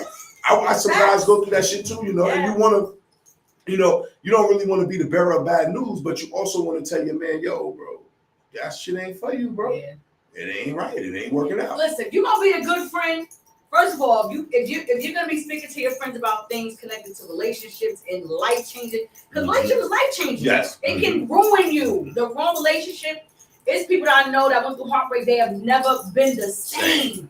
Like used to be gorgeous, and now since there's one person, and they're just done. So these things actually, our brains are serious muscles. Like you can literally check out. So with that, if you're gonna be that friend who wants to. If you're that friend whose opinion is valued to a person, make sure it's authentic, make sure it's coming from a good place. And make sure you fact checked, what's really going on, because people ain't right out here. People are lying. Some people just really be lying. Yeah, they want to ruin situations because theirs is whatever. Yep. You know what I'm saying? Because of what he said earlier, he saw the deep dark chocolate, now they realize it ain't what it is, and so they want to taint your situation. It's them three things. Make sure. Don't get no counseling from somebody. Listen, don't get I'm talking about in your circle. Oh. Don't take. Well, let me say it a different way. Yeah. Don't take no information about marriage from a person that ain't married. Yeah. How about that? 2, don't take no information from a person that ain't fully disclosing everything they go through in their relationship. Yeah. Because most of the time we know things and we still accept information from that person knowing that they're not telling us the full truth. You can't tell me that. You know what I'm saying? Ooh, I felt that. And 3, don't ever allow somebody to make you leave somebody and they won't do the same thing for you. Oh, number 3. It's rough. It's rough. Relationships. You get that a lot. The ones who know everything about yours and they stand in theirs. Like, but she won't leave hers. Nah, yeah, unbelievable. It's mad inside. But relationships are hard because I always tell people everything that's supposed to happen happens easily. It's a reason why it's so hard. Okay. And I equate us to animals because that's what we are. We learned the language. We learned to talk in a language and all that, but we still animals. And I always say that men and women aren't supposed to communicate. We don't have sex. That's what they do. That's what lions and lioness do, right? They talking. What they say? Go get the food. No, he sniffed and see if she. Stop that. I'm just being. Listen, see. Technology got us thinking that this is where, no, listen, the hardest thing to do is communicate for a man and a woman. Why is it so hard? The reason why it's so hard is because it's something that isn't supposed to be done on the level that we assume that it's supposed to be done on. I'll say this because some people that are together, you just know, like, yo, nah, they was definitely made for each other. Like, this is unreal. And they communicate well. I think. No, they probably don't communicate. No. I'm telling you, they probably don't talk. I think, and this is what I believe. Because, and I'll use me. You know what I'm saying? I'm not ashamed of anything I'm going right. through. I'll use me for a bit. Going from being someone's children's mother and then being married, I had somewhat of a fear. And I don't really fear too much. And the reason... how can I explain? The reason why there was a fear there is because I knew, for one, my children are going to be looking at, this is what I'm supposed to do when I get a certain age. I'm supposed to be married. I'm supposed to take care of my wife. I'm supposed to be up. You know what I'm saying? We're building generational wealth. You know what I'm saying? I'm already a CEO. And we up. So I'm going to be watching what my parents do so intently because that's what I'm shown that I should be. Right, definitely. So there was an internal fear of me doing it wrong. So with that attitude, because I don't accept no, right? You know what I mean? That's my life. I don't accept no. If you tell me something's not gonna happen, I'm gonna break through that or go around it. Okay. That's my attitude about it. My thing was, okay, I didn't really have a good example of healthy marriages. So how do I do this? The Huxtables wasn't real. You know what I'm saying? But that was healthy marriage. That was healthy marriage. We saw that on TV, but this is real life. So what do I do? And one of the things I did for myself was try to heal. Okay. And understand what I saw wasn't correct. But I also have to give myself grace when I do something wrong in the marriage. And when I say do something wrong, as in, maybe not hearing him out because I'm used to handling certain things. Right. I had to literally try to learn that. It's hard. When you grew up as a kid and when mom couldn't do, you had to work and get it done and you had to handle things. That's the biggest. So to come out of it, I really had to come out of myself and listen to my husband. Was it embarrassing? And understand, Was it embarrassing or shameful? It was uncomfortable. I want to say embarrassing. No, that's what I'm saying. It was uncomfortable. I only say you that. You have to get comfortable to get comfortable. Yeah, I only use that because that's what marriage is. What? If you're not ready to be embarrassed, if you're not ready to be ashamed. We're not for embarrassment. That's what I'm saying. So if you're not ready to be embarrassed or be ashamed, then you're not ready to be married. This is what people don't understand. Nothing is perfect. No, it's not. So if you are not ready to take the stigmatism of maybe the guy that loves you wholeheartedly, he might have other kids from another relationship that was bad, or you might have to deal with something. It might be shameful, it might be embarrassing, but hey, this is what it is. And if you're not ready to be embarrassed or ashamed, you're not ready to be married, because it's things that you're gonna go through that's embarrassing or shame. You might have an argument outside in front of people. It could be the littlest things, but you have to be ready for that in order to be married. You have to do the work. Yes. You have to do the work. Yes. And that's in friendships as well. And don't listen to Steve Harvey either. Oh my God. I'm dying. But it's a thing of, my point is this. I had a made up mind that this is what I'm doing for the long haul. Right. and it's going to affect my children. So I have to be mindful when I'm speaking to dad, because they're going to be mimicking, like, no, when my dad spoke, my mother listened. Right. There you go. You know what I'm saying? When my dad spoke, my mother wasn't disrespectful. Right. When my mom spoke, he was just like, yo, nah. You know what I'm saying? Right. That didn't happen. Right. So when I see stuff like that, I know that's not for me. If I start dating and a female is trying to disrespect me, and I don't do that, right, I know that's not for me. Immediately, I know this is not for me. There's not going to be any, I'm going to try it out. Nah, that's not for me. I didn't see that, so I don't want that. Definitely. You understand what I'm saying? But them not knowing, mom is still learning. Dad is still learning. Even though we've been connected for 20 years. Right. Something different happened once it was an I do situation. Now, like, we really in this thing. So really, I feel like in relationships, it's a personality thing. You know, we have to be mindful of how we were raised. You know, we have to be mindful of those that are in our circle, because you got to say this. You know, we got to keep it a buck. If everybody in your circle can't submit to a freaking pedicure, you hit probably. You're probably hit. You're definitely going to take advice from them, and it's going to mess you up. You just a strong individual where you like, nah, this is me, right, and that's it. They do what they do. They ain't got nothing to do with me. That seldomly happens. You know, it's a thing where whatever the strongest energy is going to take over you. So if you constantly taking advice from people who are toxic and who don't own their stuff, you're going to be toxic. It's going to seep into your relationship. So, you know, please, man, be mindful of the advice that you're taking when it comes to your marriage. You know, I know sometimes the thing where, you know, back in the day, they would say, what goes on in my house stays in my house. I agree with that. That's why it lasted longer. But that's why it lasted longer. But they dealt with a lot more. Because those marriages, they would know that their husband had a whole other family. Yes. And at the end of the town. So let me ask you a question. And they were just sitting there, and then later on, were like, oh, yeah. So this is what I try to say, though. Why is it so hard for a man to be monogamous? Why? Well, I won't say it's so hard for a man to be monogamous. It's probably so hard for you. Not just me. No, there's a lot. It's more. Hold on. Here we go. You just put this on me. No, I'm just saying. What I'm saying is, the simplest thing, that the point that we're trying to make for this is that there's a reason why men aren't monogamous. It's a reason why men cheat. It can't, like, yes, I know why I cheat. Why do you cheat? Because I'm attracted to women. Oh, because it's just free for I love women. Do it. Why so you cheat because you can. No. Not that I cheat because I can, but I have it's a hunger inside of me that says, this is what I want. Not all of them, because I don't want all of them. No, I mean in reference to it's something inside of me that says, damn, this is, oh shit, I want her.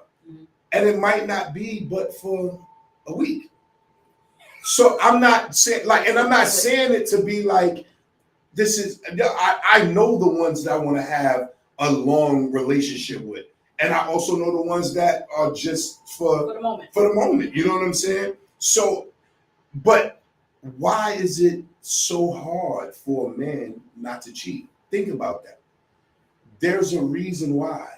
There's something in the psyche, because, like I say too, if you believe in God, why did God put so many women to men here? If he wanted us to just be soulmates, be married, why would he outnumber men? That just kind of happened, though. No, this is what he intended. I'll say this, and this is what I've learned.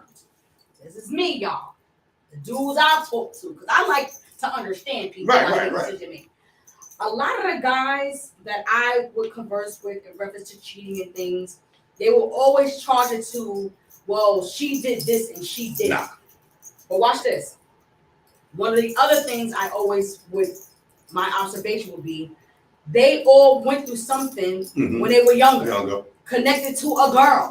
I told you that. Yeah. Earlier. Yeah, connected to a girl, and they couldn't shake it. Because you don't trust. Even down to where they know, like you said, they know this girl is a good woman. She checks off all the boxes, and they want to get married.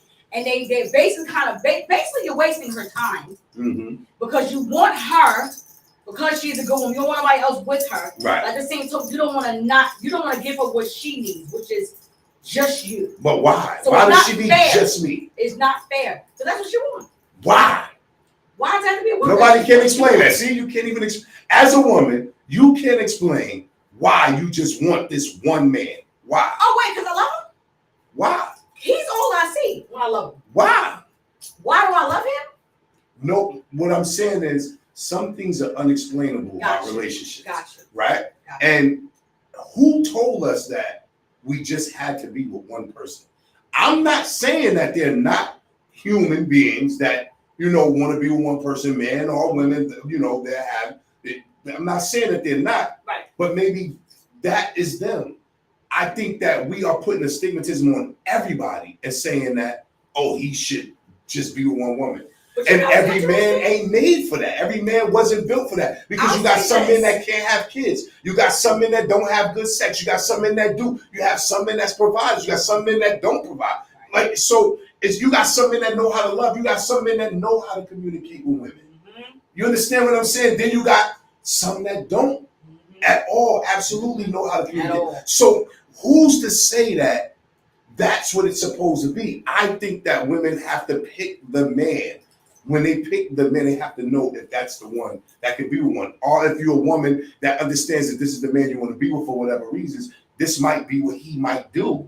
And you try to live with that and say, you know what? All right, cool, baby, let's put some ground rules to this. I'll say this.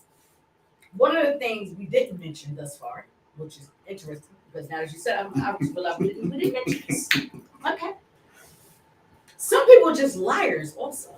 Yeah, everybody lies. I feel that if you keep it 100 in the beginning, is you are giving a person an option to say, okay, we get along. I really like him. Like, I vibe with this dude.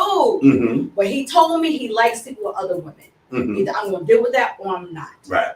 So you telling the truth from the beginning, mm-hmm. okay, that doesn't steal my choice. Mm-hmm. I think that's where a lot of issues come in at. I'm probably the most truthful man. No, I'm just saying, period. I'm just saying, period. Let me finish. So if you say to me off the bat, like, we know, first of all, you know when you feel somebody. Right, it's just magnetic. Right. It's what it is. Energy, organic. Energy Is like, energy. Dang, this mm-hmm. I like him. Definitely. You feel that. Mm-hmm. If you keep it a buck from the gate saying, listen, we know what it is. We both feel the same thing. But I'm telling you now, I'm liking what this is, mm-hmm. but I do me. You know what I'm saying? I have times where if it's the moment or if this feeling is gonna happen, I'm gonna deal with other women. Definitely. I have a choice to say I'm with it or not. Mm-hmm. The issue comes when you don't do that. Okay. And the issue also comes where if I do agree with that, and now I done changed up, well, I'm like, well, I don't like those rules anymore. Okay. So that's where the issues coming at, mm-hmm. from what I've seen. So it should be a conversation before somebody get back. Absolutely. But hold up, let me rephrase that for you. So how about a nigga like me that's very honest? Okay. Very honest in the beginning. Okay. Oh, I might not be honest. The one thing I always tell people is nobody's gonna be honest at the door. What's that? We all be the representative. Because watch this. We're never going to divulge everything about ourselves to any woman, right? Because you don't. Everything. No, they do. Actually, I've been on dates with motherfuckers actually like, so, when was the last time you had sex? Damn, this is the first time we going out for your ass. It was yesterday. Okay, so I'll give you a pass on that because it's different now. Right. It is. It's and I've been honest. I've been honest with women. Let me say, I've lied about how many kids I have because I knew this was going nowhere. You know what I'm saying? No, just me knowing, like, all right, this ain't really going nowhere. I about a conversation like, this conversation crazy. This came and hold a conversation, man. This shit ain't going nowhere. How much the space? Yeah, you know what I'm saying? Right. I got you. So so we all lie in the beginning. We none of us don't say we all lie. No, the reason why I said we don't divulge all our information right in the beginning. Right. So, but that's still a lie. But it's not, because let me say this. I have no reason to tell you my credit score on a daggone date. Right. So if it comes down to something going on, and then later on I'm like, listen, the reason why I didn't purchase such and such because I'm really trying to get my credit up right now. That's not like an actual lie. So that's a conversation that we was having on the podcast, smoking with the fellas. Okay. And what I was trying to explain to the fellas is exactly that right there. What? You will never tell somebody your total business in the beginning. On the first date. You're not even going to tell them on the second date. You might not even tell them on the third date. It takes some time. But in the midst of that time, if it's asked, no. You lie. In the midst of that time, you learn. If you decide to go on 3 dates with a person, 4 dates, 5 dates, okay, now you're learning something. Now something is now right. Together. So now you're going to start divulging information and start telling more of the truth, because now you get more and more comfortable with that person. For men, it's even worse, because watch this. No woman really wants to hear truly, oh, nigga ain't really got no money, nigga don't really got no job, nigga in the street hustling. No woman truly wants to. Let me say, most women don't want to hear that on the first date. So when she said, where you work at, that's going to be a lie, especially if you're hustling. What? Because you can't tell them you sell crack. You really telling them? Nah, you bro. Why would you do that? What? Any nigga that's telling a female that they sell crack on the first date got a problem. That nigga is fishing. They saying where she at with it. Like I said, the first person is either she's agreeing it or she's not. You lying. I might get a job by next week. No, I'm not. I might get a job by next week. So I'm not about to tell her about my job. Why can't you do this? Why can't I say I'm in between jobs? No. So she's like, it's a bum ass nigga. He ain't got no money. I'm just saying. Why can't you say, listen, I hustle. No. I'm getting. I'm not. Some females like hustlers. And guess what? And that's the female I don't want. Because we cannot build. Right, but we cannot build from there if that's what you like. You just hit it on the nose. So if you keep it real and say, this is what I do, and she say, I'm cool with it, you already have the option to say, I'm with it or I'm not. Nah. You not telling the truth is taking her option. That's not taking her. The only thing you could possibly be taking a female's option from is when you're not telling her if you're in a relationship or you're not. Because, hold on, watch this. Because I'm going to make sure I ain't getting arrested. Hold on, watch this. That's why I'm not going to tell you I sell drugs. So you going to let us both get arrested? Nigga, this is the first date. I just met you. How we getting arrested? I don't know, but they going to we leave it out of. And guess what I'm going to do? I'm going to jump out the car. I just met her officer. I don't know. She don't know me. Why would these officers listen to you? They got to listen to me. They taking everybody. No, they're not. They ain't going to take you. They taking me. But we're on the first date. We ain't even talking about it yet. Females in right now that's the dude told them hold this because that's they ain't going to. No. That's a difference. Listen. And they should tell. You don't need to be in They should tell. You know why they should tell? Because any nigga that put a female in a situation like that deserves to be told. No, he's a clown. We get that. Yeah, you should tell. But what I'm saying is, you stole my option. No, I didn't steal your option because this is our first date and we're just talking about it. We got to ride home now. Right. See what I'm saying? No. So the option is, listen, we got to ride home. I told you about it. What if they whoop us? They going to whoop us. My point exactly. So if you don't have, I'm not taking your option away by telling you about my job or not telling you about my job. Because if we're going out on a date, we're out on the date already. Okay. Unless you're going to get up from the table and walk home or take an Uber, then that's something different. But if you get back in the car and ride with me, whether I told you or not, if we get whooped, we get whooped. At the end of the day, this is what happens. I'm just telling you, this is what happens. This is how it happens. Now, honesty comes like this. A man might tell you, because we, as men, men never know if they want to be with a woman. We never know that. Y'all be knowing. No. Hold on. We never know that. We don't know. Women know. Women know from jump. Women know from the time you speak to them. Hold on, watch this. Women know from the time you speak to them. From the time they're going to fuck you. They know what the women know off the bat. Men don't know that. Huh? Some of the men that no, they don't know if they want to be with you. The only way he can know if he want to be with you is if he knows you prior to the date. He can't meet you and know he gonna be with you. Some of them know in their first encounter because something happens. Conversation, yes. No, it could be a great, but I'm saying on the initial, yo, what's up, shorty? How you doing? Let me get your number. Let me take you out to dinner. I'm just saying, I ran out a couple times. I still be doing it. I'm not calling everybody no king and queen. Yo, what's up, queen? Why you not calling king and queen? I'm not doing yo, what just up, how you do it. That's how I do. I be like, yo, what up? How you doing? What's going on? I'm saying that happens. But hold up. Let me make it. 1997. It worked. Listen to Little Kim and It worked. That shit worked. Not in 2022. Yes, it does. Yes, it does. It worked. But listen, hold up. Watch this though. So in the first date, a man is genuinely gonna most likely tell you his age, maybe tell you. You get to know this before date. But usually, I don't know about that. That's not usually how it look. That's not usually how it happens. Usually, you don't usually converse with someone. It's not like in our generation. Today's date is usually, oh, what up? We going out. We going. That's it. That's and you. Oh, what's what? Like inbox and all that. Okay. You know, we used to have a lot of phone conversation first. Yeah, we talked a lot. Date, right? Yeah, for sure. Not no more. Okay. Now it's like, yo, what up? You taking me out? And that'd be the females. That should be crazy. Yo, what up? You taking me out? Yeah, that should be crazy. I know. No lie. No fucking lie. Listen to me. No lie. About a week ago, 2 weeks ago, I'm driving right across the street, right? I see this chocolate thing with a fat old ass. I can't with you. So I'm like, yo, what up? She like, what up? Literally, all my kids, this bitch said, ooh, pardon my language. She literally, I said, yo, what up, sugar? I'm just trying to, you know what I'm saying? Maybe we go out get a bite to eat. She's like, oh, you gonna take me to Checkers right now? It's right around the corner. I said, what the fuck? I was like, shorty, I gotta go pick my kids up from school. She was like, oh, well, you ain't. I'm like, you know what? Enjoy your day, love. I pulled the fuck up. What I'm saying is, I'm saying this to say, like, women are more aggressive than men nowadays, especially in the dating scene. But it is different. You don't usually when you talk to a woman on the first date, 9 times out of 10, a man might give up his real name. He might not give his last name.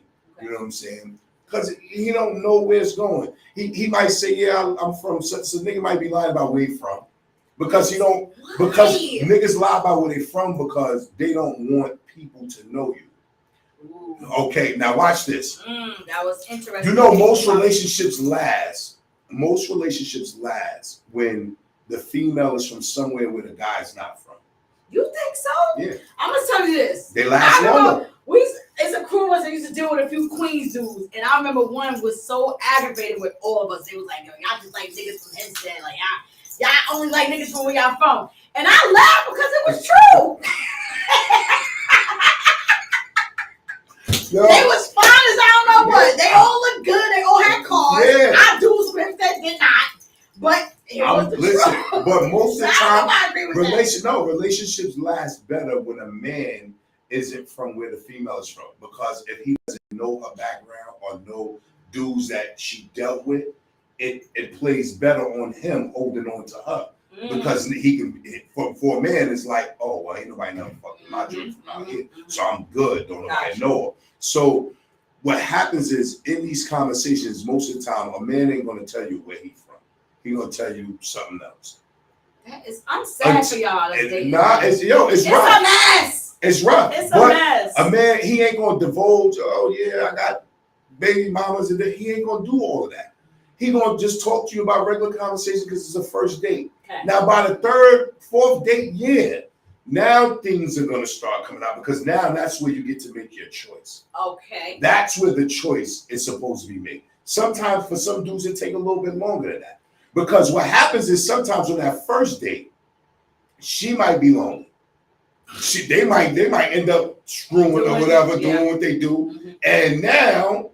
It's like, damn, then now she's like, I gave it to him and he's a liar. I done had a lot of one night stands, so I know, I ain't even gonna lie to you. I know that feeling all too well, where she be like, damn, nigga, I ain't even know this, and I ain't I'm like, yo, shorty, we didn't talk about it. And that's the first thing I say is, I'll be like, yo, well, we never got around to that. And she'll be like, damn, you know what, you're right. Because red flags, people. Ain't no red flags. Nobody tells the truth on the first date. Oh, I didn't tell you I was from Brooklyn when I was really from Queens. Because I wasn't sure how you were going to feel.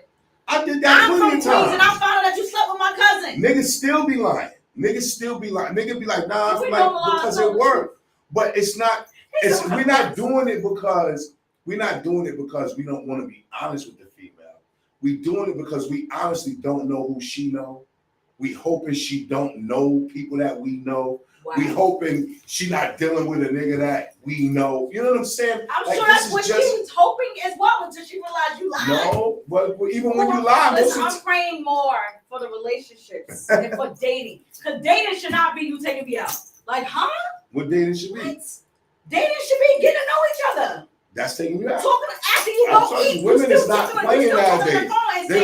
They're like, yo, listen, nigga, you taking me to the not me. I remember dating, and you're talking on the phone. You meet up, or well, you probably met at what's the club to go to back in the days? The Tunnel. The Tunnel, yeah. You met somebody probably from Jersey or whatever. Yeah. They cute. They got a nice Jersey car. Girls love New York niggas too. I'm just Jersey dudes love us too. We know. So with that, stop that. That's because you ain't from their neighborhood. So they got a whole girlfriend in their neighborhood, and you ain't never want to know because they ain't never. I'm telling you, that's how it works. All right, I'm from Long Island. I meet somebody from Queens at the Tunnel. That's how it works. Meet somebody from Queens from the Tunnel. They take me out. We cooling. After we go out, we still on the phone. We still corny. Like, we still talking for hours till we pass out. That's because he probably a cornball. Oh, my God. Niggas with good. Yo, listen, I'm just telling y'all. Let me make this shit clear. This is for my dudes. Because my dude, when a nigga's sex game is right, he ain't doing all that corny shit, talking, falling asleep. He ain't doing that. He ain't doing that. That's for them niggas that got them problems. And when they got them problems, when they got them little man problems, they don't know what else to do. They don't even know how to sex a woman. They don't even know how to get it to first base. They don't know how to get a second base. They don't know how to move around a woman. It's a lot of dudes. Yo, listen, it's a lot of dudes out here that women be falling for because they cute and don't know how to motivate. And that's why some of them cute niggas be like, damn, how does ugly nigga be getting up? Because I know I ain't the cutest motherfucker on the planet. But shit, I make my way around a woman. She gonna know. She gonna be like, man, that nigga. Ooh, be very afraid. It is what it is. Don't be afraid. Don't be afraid. I'm just a nigga who listened to that old school R&B, and I know how to make love. I know how to touch. Everything ain't about fucking. You know what I'm saying? Yes, you can make love to a woman you don't love. Period. And she might feel great about it, and you'll know where y'all going from there. That's the problem. These motherfuckers just be fucking. Everybody running around. No, it's different. Fucking. It's different out here right now. It's crazy. Different. We gotta keep praying because I'm scared. I'm like, my son's gonna need a wife sooner or later. Like, what's gonna be left? Like, he's gonna be all right. We gotta figure this thing out. He gotta go to college. He's gonna be all right. Promise you, he's gonna be. Listen, these colleges be full of germs. These colleges full of HIV and everything. That's what the government doing to us. They're giving it to us. I'm done with the government giving us diseases. I'm done. Y'all better wrap it up. Period. Yeah, that's no, seriously, we making jokes, but no, please protect yourself. Protect yourself at all times. At all times. Protect yourself. So listen, dating is different. Mm-hmm. They don't got our music. As he said, so them niggas don't even know how to romance you nowadays. Good luck out here with the dating. So let me ask you this. First of all, we didn't even talk about your job. We ain't tap into that. Let's do that quickly. Okay. So what made you go into the trucking field? That was the one thing my father taught me. That was the one thing he gave me. I knew after basketball, when I was done playing basketball, because we all got our NBA dreams, but some of us don't make it. So after playing basketball, that was what I knew. I said, you know what, man, I'm gonna get into the truck shit. But I always knew I like trucks. I like being on them. That's cool. My father taught me and my brother how to drive trucks early. Nice. So we was like 12, 13 years old, driving down the road in the truck, you know what I'm saying? I mean, I always knew that was the backup, if any, of the first plan, you know what I'm saying? So, but that was, I loved it since I was a little kid. I love that. Mm-hmm. Listen, not too many people got that's the one thing my father gave me that I respected him for. The one thing I said was, he might not have did nothing for me, but he showed me how to feed my family. Yeah, because you still feed them. That's it. Gave me a way to feed my family. So now, as a trucker, explain what kind of trucker you are. There's some who are just local. There's some who travel in and out of state. What is your company? Well, I'm a local guy. I did that out of state shit. That's a lot. It's different. You know what I'm saying? I own a couple trucks and, drivers and stuff like that. But I mean, for me, over the road is beautiful. I love driving over the road. But because I have my two boys living with me, I became more of a local truck driver, like New York, New Jersey. I think the furthest I've been is like Delaware in the truck in the last couple years because it's just, I got the kids with me and I don't want to go too far. The big one, look out for the little one, so it's cool, but that's it. Excuse me. I'm not going nowhere past Jersey right now. Right. Gotcha. So now, how did you get to a place where you're like, okay, I'm going to start my own business and I want to make it this bigger entity? How did you? I want people to understand, you know, how easy it is to do this. Yes, it is. Because I gotta stop talking like, oh my God, you know, everybody's doing business but me. You know, do your due diligence and research. It really is online. Okay? It's a little jammed up right now because everybody's trying to do the trucking thing, but it's very easy. It is very easy. You can go online and do your hauling authorities in minutes, and you know it's probably like $400. I know what it is, but explain what that is. Okay, so it's U.S. hauling authorities. You would go online. They have a government website where you would do your U.S. hauling authorities. Basically, you'll go in there, tell them what you're going to be hauling, what you're trying to haul. You're going to be a truck for hire, and they're going to give you two numbers. They're gonna first give you the DOT number, and then once you pay for it, they're going to give you an MC number. And that's usually what you put on the side of your truck to basically tell the federal motor carrier that this is your company, this is the name of your company. It's like a tag to say who you are. So how did you go from having your one truck to having numerous trucks? Just bought it. How did you do that? Buy old trucks. I tell everybody that I know that has gotten into the truck game, I always tell them the same thing: get old trucks. Okay. Old trucks are the key. Old trucks are the key because you use a paper log, so if you got drivers, you can make continuous money without sitting still all the time. Also, older trucks are easier to deal with. There's not a person that dealt with trucks that don't know how to fix the older trucks. These new trucks got to go to the dealer. So it's more overhead with the newer trucks because everything you got to tow it to the dealer, and there ain't a lot of mechanics down the road that know how to fix it. So so immediately now you go from $1,000 problem to a $4,000 problem because now you got to get it towed to the dealer. Then you got to be down, truck got to be down out of service for a few days. Right. So it's just, I always go with the older model trucks, 2000, 99, 98, that older truck. And then drivers like driving older trucks. Why is that? Because they're less of a headache. The younger drivers like driving, older drivers like driving older trucks. Young drivers like driving the newer trucks because it's like driving a car. It's just a big car, So, and it's cool too because I do, one of my boys, they got a couple of my dudes got newer model trucks, and they like them, he like them.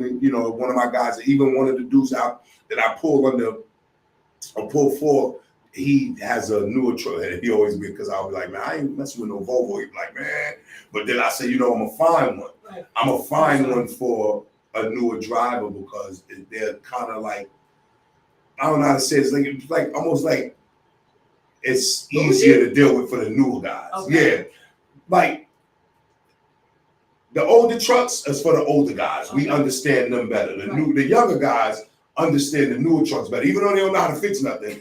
They just understand them a little bit better from when they're going to school and learning and what they're teaching them on. They're teaching them on the newer trucks, not the older trucks. So and then they like automatic. Yeah, that's me. I want older trucks, but I am gonna buy a newer truck now.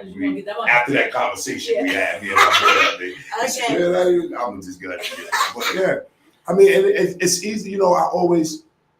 I tell all the young dudes in my neighborhood, man, instead of standing around, go get your license. Yeah. Go get your CDL license. You don't got to drive over the road. But I can tell you this. Any dude that goes and get their license, I can show you how to make $100,000 a year. Like that. With a truck. It's just that Explain easy. What that is. Meaning you don't got child support, you don't got bad credit, maybe you don't have no credit. But it's an easy way to get credit. You can always go and lease a truck or finance a truck and get on the road and make money. There's always a way to do it. And, I always preach that to dudes and tell them, I'm always here for anything they want to know. They want to know, yo, how I do this, yo, bro, how I do that. I've answered numerous questions. I have people call me that I don't even know, asking me questions about the trucks because I want to make it simple for people. I want people to know that and be able to do it. And, I can't help everybody, but I can give you good information so you can start, try to get you out there. Absolutely. But it's definitely a job that's going to be taken more serious in the future. I feel like it's being taken more serious now because they're seeing you, they're seeing other people, they're even seeing the felons in droves becoming millionaires. And that's the problem. That's the problem. What is? The system don't like that. That is the problem. That's the reason why they're doing what they're doing. That's why they want to do the electric trucks. They want to come out with the electric trucks, and that's the reason why they allow 18-year-olds to get their license. See, the one thing about the trucking business is it's you can hide money. Right. You can hide money made, you can hide earnings made easy. And it's so wide open to felons making good money. Right. Who's making good money. The one thing I always say is about our system is they don't like it when we're able to do that. Yeah. They don't like it. So that's the reason for allowing 18-year-olds to get their license now, right? They want to do it. Yeah, that's, they hit the reset button on your COVID. Now we mess with the transportation situation. Like everything is it's all a gimmick. Once you just gotta, be mindful and dig into it a little bit. Cause this whole thing that we live in America is a conspiracy. I want everybody to know that. People always like, oh, why you think everything is? Because it is. It is. We wouldn't have no reason to think that if it wasn't. It's a lot going on. It's all a conspiracy. Everything. It's a lot. It's one big ball of conspiracy. Now, I just want people to understand, how you started. How did you get the money up? And how much was it when you have your first truck? Oh, you could find a truck for $10,000. You can find it. It's not, I'm telling you, it's not hard. You can sell a car to or something you own or something you like, and so you know what I'm saying? Okay. I actually, my sister let me borrow the money to get my first truck. Honestly, love that. Yeah. Okay, Kay. Yeah, she did her job. She gave me the money for that. For real. That's a sister right there. She did that. That's somebody who cares and know, like, nah, let's go. I love that. And so, that. So since then, I just keep working there. If you don't have that, the easiest thing to do if you don't have that is work on your credit. Check your credit, see if it's good. They got truck places right in Jersey. Go over them. They got Arrow truck sales. You could go into these places and finance trucks, literally. You know what I'm saying? Or I always tell dudes that's in the streets, yo, go on and stack up 20. Get 20, 30 and go buy a truck. You know what I'm saying? You don't have to be the driver, just buy it. And I'll show you how to put it into the world of trucks and make money. Right. And you might not have to do nothing but collect $1,000 a week check. Always remember, any money that come in that you didn't have to open your eyes for is good money. Absolutely. That's how rich so people what are. About the dispatching part? I never go with dispatching. At all. I dispatch myself. Okay. But usually we use other people. I call brokers to get loads, but I ain't a dispatcher service. I know some of my dudes are doing the dispatcher service thing. Yeah, it is, but all you're doing is robbing the truck. Easy money in there. Yeah, definitely easy money. Yeah. It's definitely easy money in that. Definitely. Yeah. But then they robbing the truck. What does that mean? They robbing the truck? Hey, listen, that's the way it works. One hand wash the other, 2 hands wash the face. I'm telling you, so they robbed the truck. Look into all of that in reference to truck. Yeah, definitely. Sure. Dispatchers are definitely. Someone like, and even for ladies, look into that. Look into being a dispatcher. Look into the dispatcher service. It's the same thing. You can start your own dispatching service. Yep. Go get your certifications to be a broker, a licensed broker. Yes. To learn it. Yes, it's very easy. Definitely. And get to your bag. Definitely. So that's another bag. That's the point of this conversation. Nah, definitely, man. It's a lot, but the trucking world is kind of coming to a halt because we out there. All right. When you say coming to a halt, each other. Explain exactly what it is. Because I know everywhere I turn, truck. Said I was doing doubles all week. Truckers are looking for drivers. So which part is coming to a halt? Because it seems like there's a driver shortage. No, that's just what they tell us. It's a driver shortage. There ain't no driver shortage. You can't. All right. When I say, this is what I've heard. No, I know what you're saying. In reference to driver shortage, what I mean is people who are not reliable. Because like we said, the reliable. Driving out of state can be very hard, especially on your family. Yes. So people quit. Yes. And then you got to get to this money, and now you don't have a driver. Definitely. So that's the one thing about drivers. It's definitely not. They're not. Yeah. You're never going to be reliable though, because who wants to be away from their family for so long? Yeah. And then if you don't treat your drivers right or pay them correct, they're always going to be looking for somebody to pay them better. Yeah. But the one thing I've realized is if you pay your drivers better than anybody else can pay them, the truck will continue to move and continue to make money, and they won't need to look for nobody else to make, because anybody they ask, when they find out that, oh no, this what you make it there. Mm-hmm. Okay then. Right, you know what I'm saying? So it's definitely a difference, you know what I'm saying? And I've had that conversation even with one of my drivers in the past. I had that conversation. Man, nah, you take it, I'm good. So that's the biggest thing. Sometimes you got to take away. Sometimes the owner might have to take some of the overhead or some of the money they're making away to compensate, to continue making money for the long haul. Because for the bigger picture. That's one thing my mom, she always said to me, and I've always took that with like it came from God.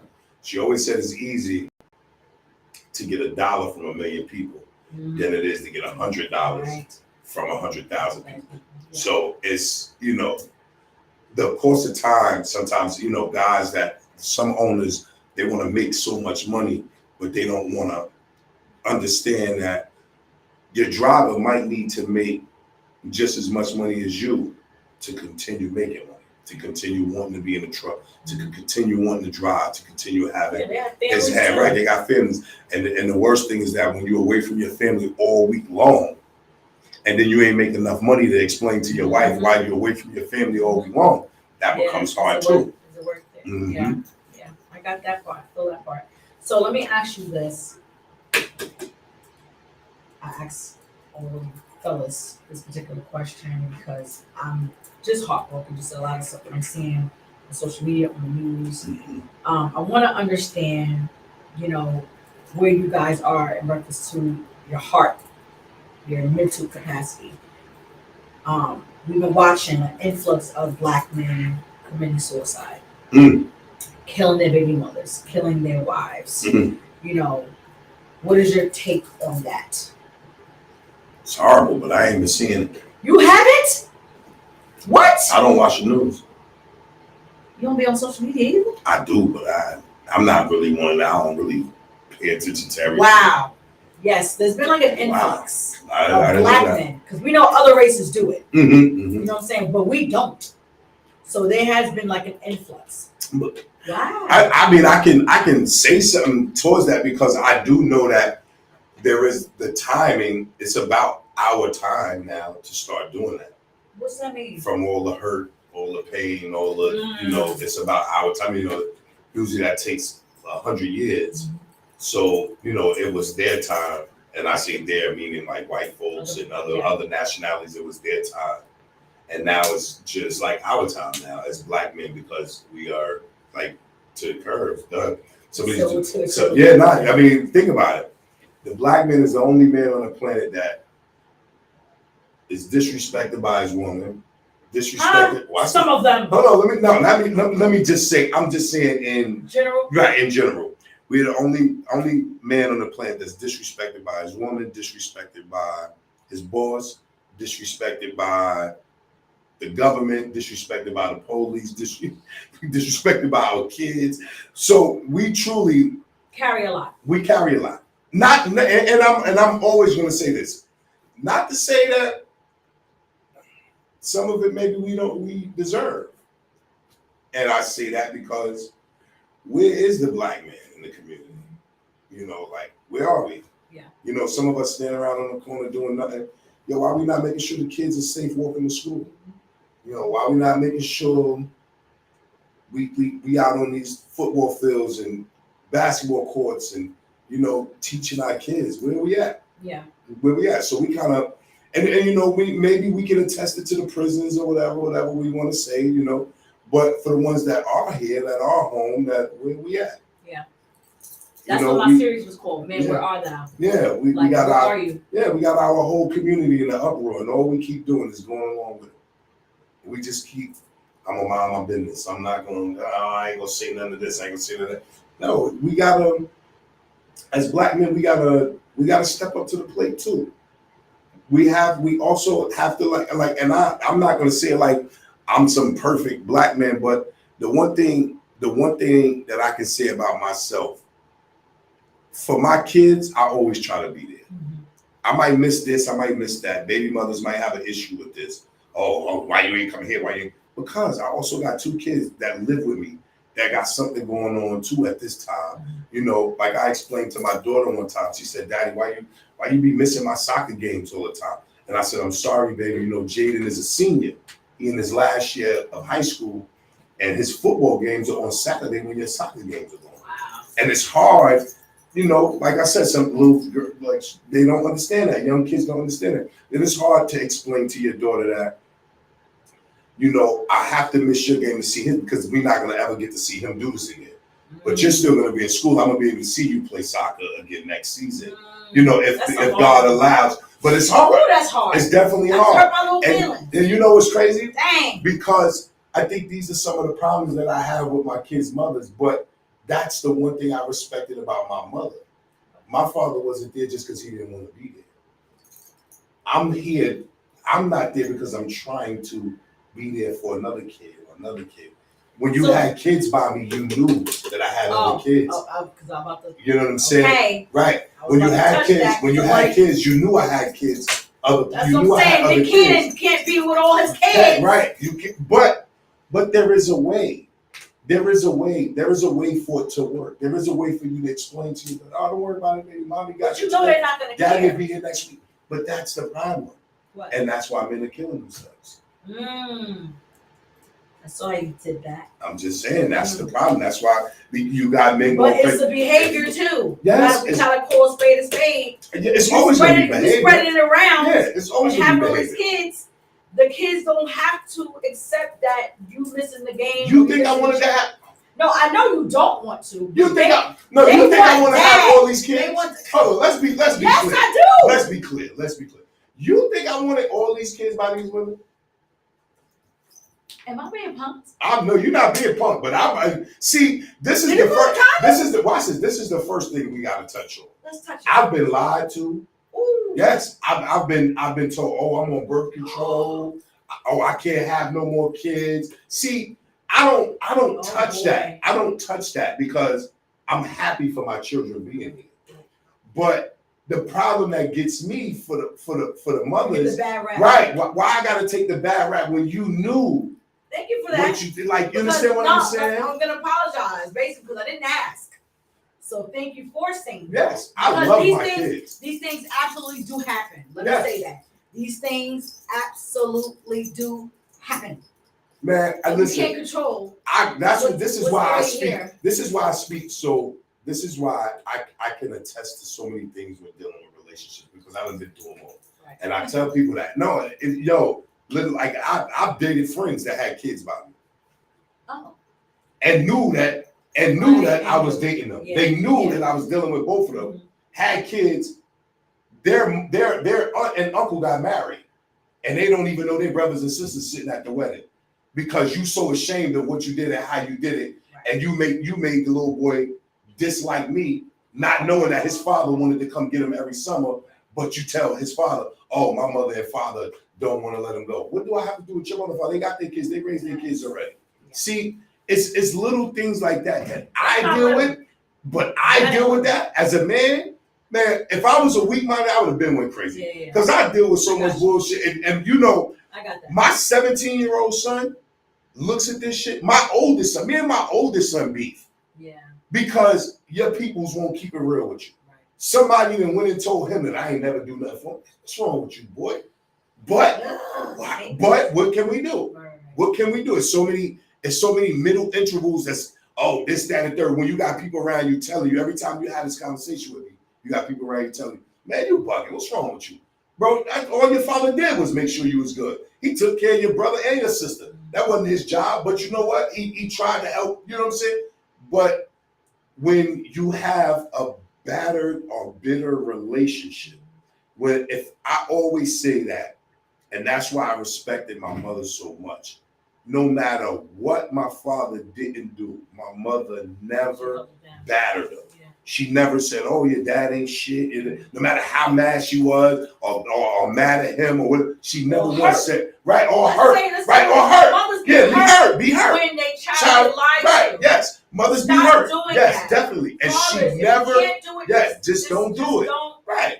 Please. And you know, but she never once battered him. Like, oh, your father ain't she? No, she used to always say, oh, you know, your She had to wear that. She wore it. She had to And wear that's that. so that's A why lot I of look women at wear that. I look at my kids' mother to this. Watch this. Let me tell you this. My youngest, I can't.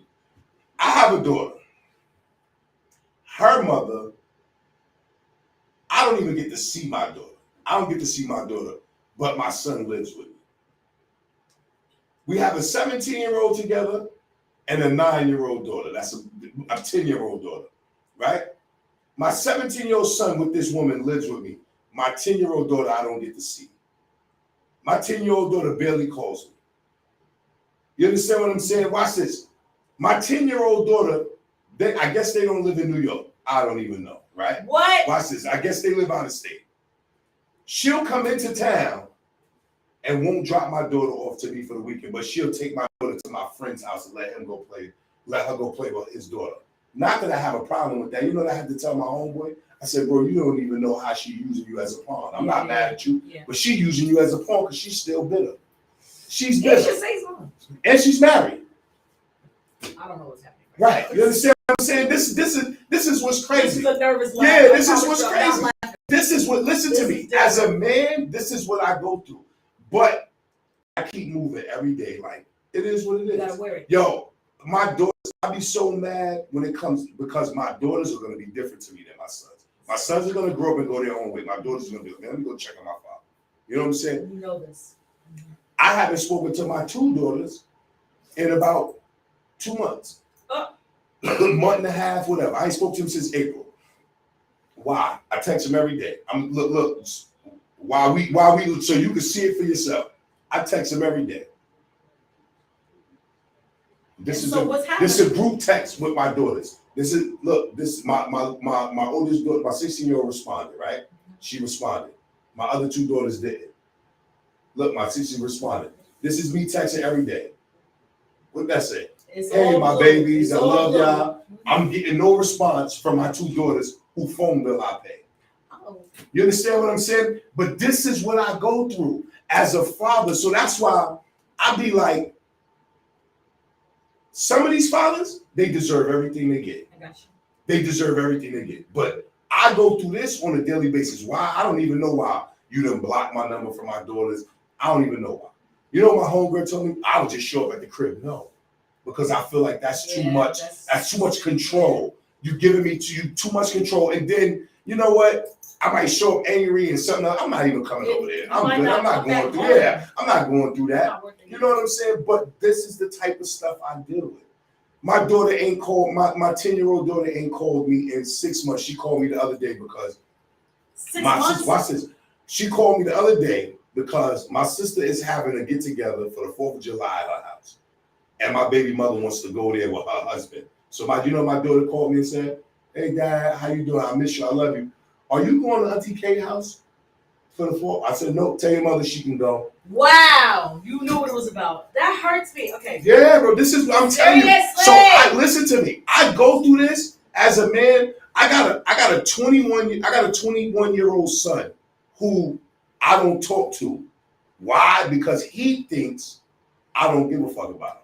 Because that's the one that got their brother. Their brothers, their mother, their aunt, and their uncle was married. They're at the wedding, don't even know their brothers, because these two women don't want to, right? Because you feel ashamed about what you did. You got pregnant and moved to Florida and was like, oh, I'm having them. I'm telling you, what? You knew what the fuck was going on. Why would you do that? So when I say that, I love my kids dearly, even the ones that I don't have a great relationship with. It's not because of me. They don't know that.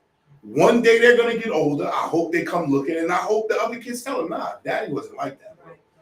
I don't know. Your mom must have. Yeah, I don't know what happened, but daddy wasn't like that. You know what I'm saying? That shit bothers me to the core. Yeah. But it's like, what you going to do? What I'm going to do? I'm going to be mad, angry with you.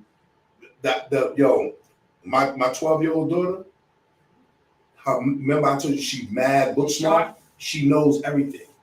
She says it. I don't know why, Dad. I don't know why we're doing that. Ain't got nothing to do with us and you. That's between you and her. Wow. You understand Little what I'm saying? mama? She called her a Come traitor. through, little mama, huh? She called her a traitor. She got the house calling her a traitor. You're calling your daughter a traitor because she love her dad and she see the That's what I was bullshit. talking Like, come about on, earlier. bro. Like, creating these environments where you actually make your children depressed. When you put them in positions where they feel like they have to choose. Kids should never have to feel like they have to choose because you're mad or whatever the case may be. We gotta heal, we gotta fix that because you're damaging your children. Like, that's what I'm gonna say. Yo, literally the last text message from her was on having her graduation on such and such date. Oh, you can bring whoever you want. I was like, all right, cool, and bring somebody. Ever since then, Crickets. No response from my daughters. I text her like, yo, why is my daughter, she don't respond? Like, come on. Listen, I've seen what these things do. And you work for law enforcement. Yeah, it's disheartening. This shit's crazy, bro. Like, this is what I gotta deal with. The kids be broken. The kids be trying to focus in school and do whatever they gotta do, and they worried about how both parents gonna feel because they riffing. It's. I deal with so much shit. Nobody wins. Nobody wins. All you do is destroy your kids. Yeah, and that's why I tell them don't call asking for stuff. Right. Because I don't never want them to be destroyed. You know what I'm saying? So, like, I mean, there's always a method to my madness, and I'm one of those guys that think about everything. I'm very conscious on my thoughts before I do something. But so I always pay attention to things. So a lot of things with my kids, I don't even have to show them. They pick up on it. Right. Like my son would be like, yo, I told my son one day, I said, yo, call your sister, make sure she good. He'd be like, man, I don't want to call her, man, because I don't feel like arguing with my mother. Every time, listen. And this. Why? Let me tell you what's crazy. Let me tell you the crazy stuff I go through.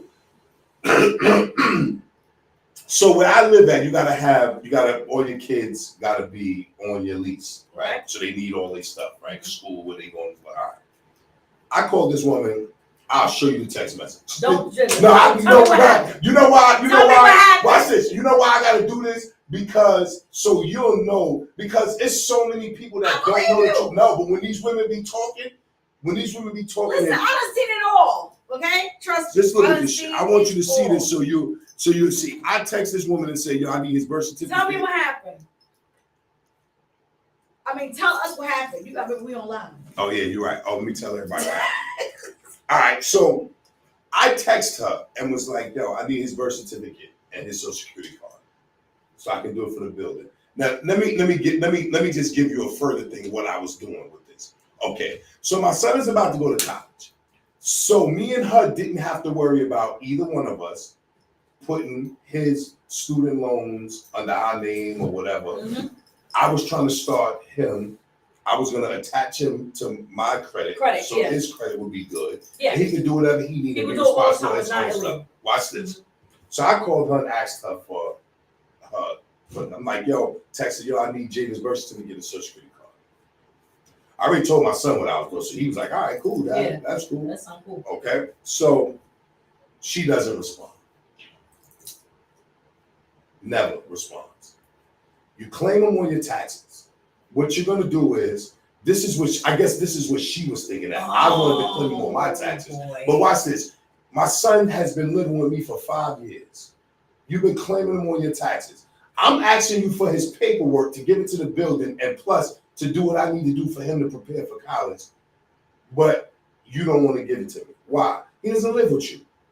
Because you're using him on your stuff to get more money or whatever you're doing, however you're doing it. Now watch this. Let me show you how this works. You know that saying when they say people cut their nose off to spite their face? Oh, yeah. Okay, you're going to be responsible for everything when he goes to school. Well, even though he lives with me, because you keep claiming him. And now they're going to want, you got to have your parent sign for all these loans. Now you're going to be responsible for them, not me. So she's going to ask him the other day, oh, tell your dad to give you $300 for the application fee. I looked at my son and said, I'm not giving you that money, right? Why does she feel like she needs to do all of this stuff all of a sudden with college? She want to do all this stuff, but you live with me. You've been here with me. She don't call, nothing, do nothing. And watch this. You know what he said? He said, you just ain't giving it to me because I said, you know it. That's all. I'm just not giving it to you. But if you need it, I'll give it to you. If you really, let her figure it out. Let her pay it. Let her do something. You know what I'm saying? Like too much We all the time. Better than that. These are the things that I go through, and me and my family fell out because for the life of me, I can't understand why you keep allowing this woman to come around you knowing that your people isn't seeing his child. Yeah, why are you cool with that? Yeah, that's different. Because you're part of the hater wagon. You must be over there talking and thinking about me, and you cool with that. Like I would never get that. Listen, I could never deal with somebody that like we friends through my family member. Right. And you don't deal with my family. Right. And I'm still dealing with you even though I know you do. Get the fuck out. Hey, you gotta be doing it wrong. You can't come around. Like, man, you ain't coming around my family like that, bro. No. And that's why she had my daughter call. Oh, you doing? You cool with that? No, you cool with that. And I knew it from jump. As soon as she called and said, that made me sad. Yeah, she like, are you going to Auntie K house for the phone? I'm like, no. Listen, I said, tell your mother she can go. Stop have fun. Involving the kids with grown-up all the time. stuff. All the time. We gotta do better. Bitter. And the woman's married, living in the home, the house, everything. Look, hold on. No. That's not how she tell the story. She tell the story that I'm the bitter one. She can't co-parent with me. I don't say nothing to this woman. I don't bother this woman. I don't do nothing. I don't ask for nothing. But this is the story that's being told. I mean, so bottom line is, what we're talking about right now, and just coming on, is sometimes the male can get the bad rep because of how many children he has. He was basically explaining like all of them didn't come willingly with intent. Right. Some was kind of brought out there, not being truthful. So just be careful. Use protection. Niggas get lied to every day, D. Use protection. Females do too. That's a fact. Females do too. Like you said, the first day he ain't telling you he sells crack. Come on out here. No, I don't sell crack. But I'm not telling you that I sell crack. If you watch I'm this just later, saying, if you watch it later, you'll understand. Yes. But this was dope. No, definitely. This was dope. I enjoyed you. I'm proud of you. It's funny because on Smoke and Mirrors, one of my counterparts was like, yo, man, I'm gonna bring a woman on here and see what that. And I'm like, bro, let's go. Yeah, but you know what I'm saying? Shout out to my boy Tyson. Paperwork good. Right? Yeah, shout out to Tyson, man. Now Tyson's dope. We interview as well. For sure. Definitely. No, thank you for being who you are, because that's why I want you on. I know you're gonna keep it a buck. Definitely. Thank you for all you do with the youth, in Hempstead, and putting the word out about the CDLs and the truck and stuff like that. Listen, we want everybody to win. That's my biggest thing. That's why I created this platform, to give information, from people who look like you, from people who have stories like your stories. So if you got children with different baby mamas, you don't gotta stop your life. You can make decisions that work for you and your children. Do the best you can. To all our men who are going through things, seek the help you need, get the counseling. Keep your head up, bro. Yeah. What do you say to it that? Ain't life. Yo, if you're a man and you're going through something right now, bro, listen, pick your chin up, bro. Toughen up. Days get better. It ain't nothing on this planet. It ain't nothing on this planet that you can't do tomorrow. Don't take your today away feeling like you can't fix it tomorrow. Nah, things can always be fixed. It don't matter how bad the situation is, no matter how rough it gets. It can always be fixed. And if God allow you to wake up in the morning, that means He's giving you another opportunity to fix it. Don't just throw it away. Absolutely. Love that. But y'all make sure y'all check him out on Smoke and Mirrors. Give him all your deets. Slick Chat, my Instagram, Slick's the best. Instagram. Let me cut him off real quick. What happened? Where did the name Slick come from? Oh yeah, she did. You definitely said you were that man. When I was 7 months, see, I'm not like everybody else got their name at 16, 15. Right. No, that's all. Everybody been calling me Slick my whole life. Literally. 7 months old, my Uncle Kenny. I used to do sneaky shit like go on the refrigerator. I started walking early. They said I started walking about 7 months. That's my son. So I was used to go on the refrigerator, take stuff out of the refrigerator, hide it behind the couch. It was spoiled. They'll smell it. They was like, how the hell did chicken get back here? You know, shit like that. I turn the radio on. They told me I turn the radio on, run, hide, turn while they jamming, party, and listen to music. I cut it off, go hide. So my uncle gave me the name Slick. That's my guy too, Uncle K. I appreciate it. So my whole family calls me Slick. Right. Grandmother, mother, everybody calls me Slick.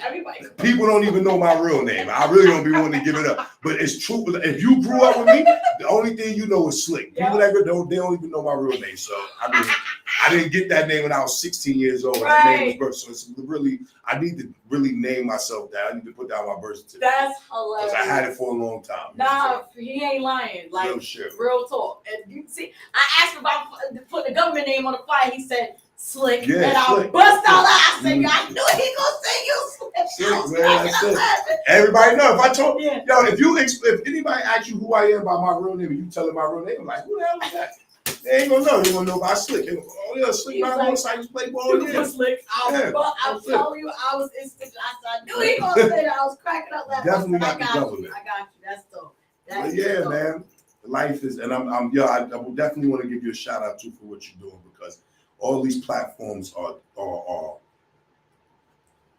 they are needed. Yeah. They are tremendously needed in our neighborhoods. Absolutely. We need to talk about some things. We need to bring things to light. We need to let people know that they're not the only ones going through something or problems, or and they are needed. All these platforms are needed. Yo, sometimes you just need to talk to somebody. Sometimes you just need to know that you got the same issue that somebody else got, and the way they got out of it might help you get out of yours. Yes, sir. It's all needed, and it's definitely appreciated, and I'm glad that she's doing what she's doing. Thank you. I appreciate that for sure. Yes, thank you for coming on. Like I was saying, look into the truck and everything that he spoke about. Google his life, YouTube his life. Check out his platform as well. All the amazing men.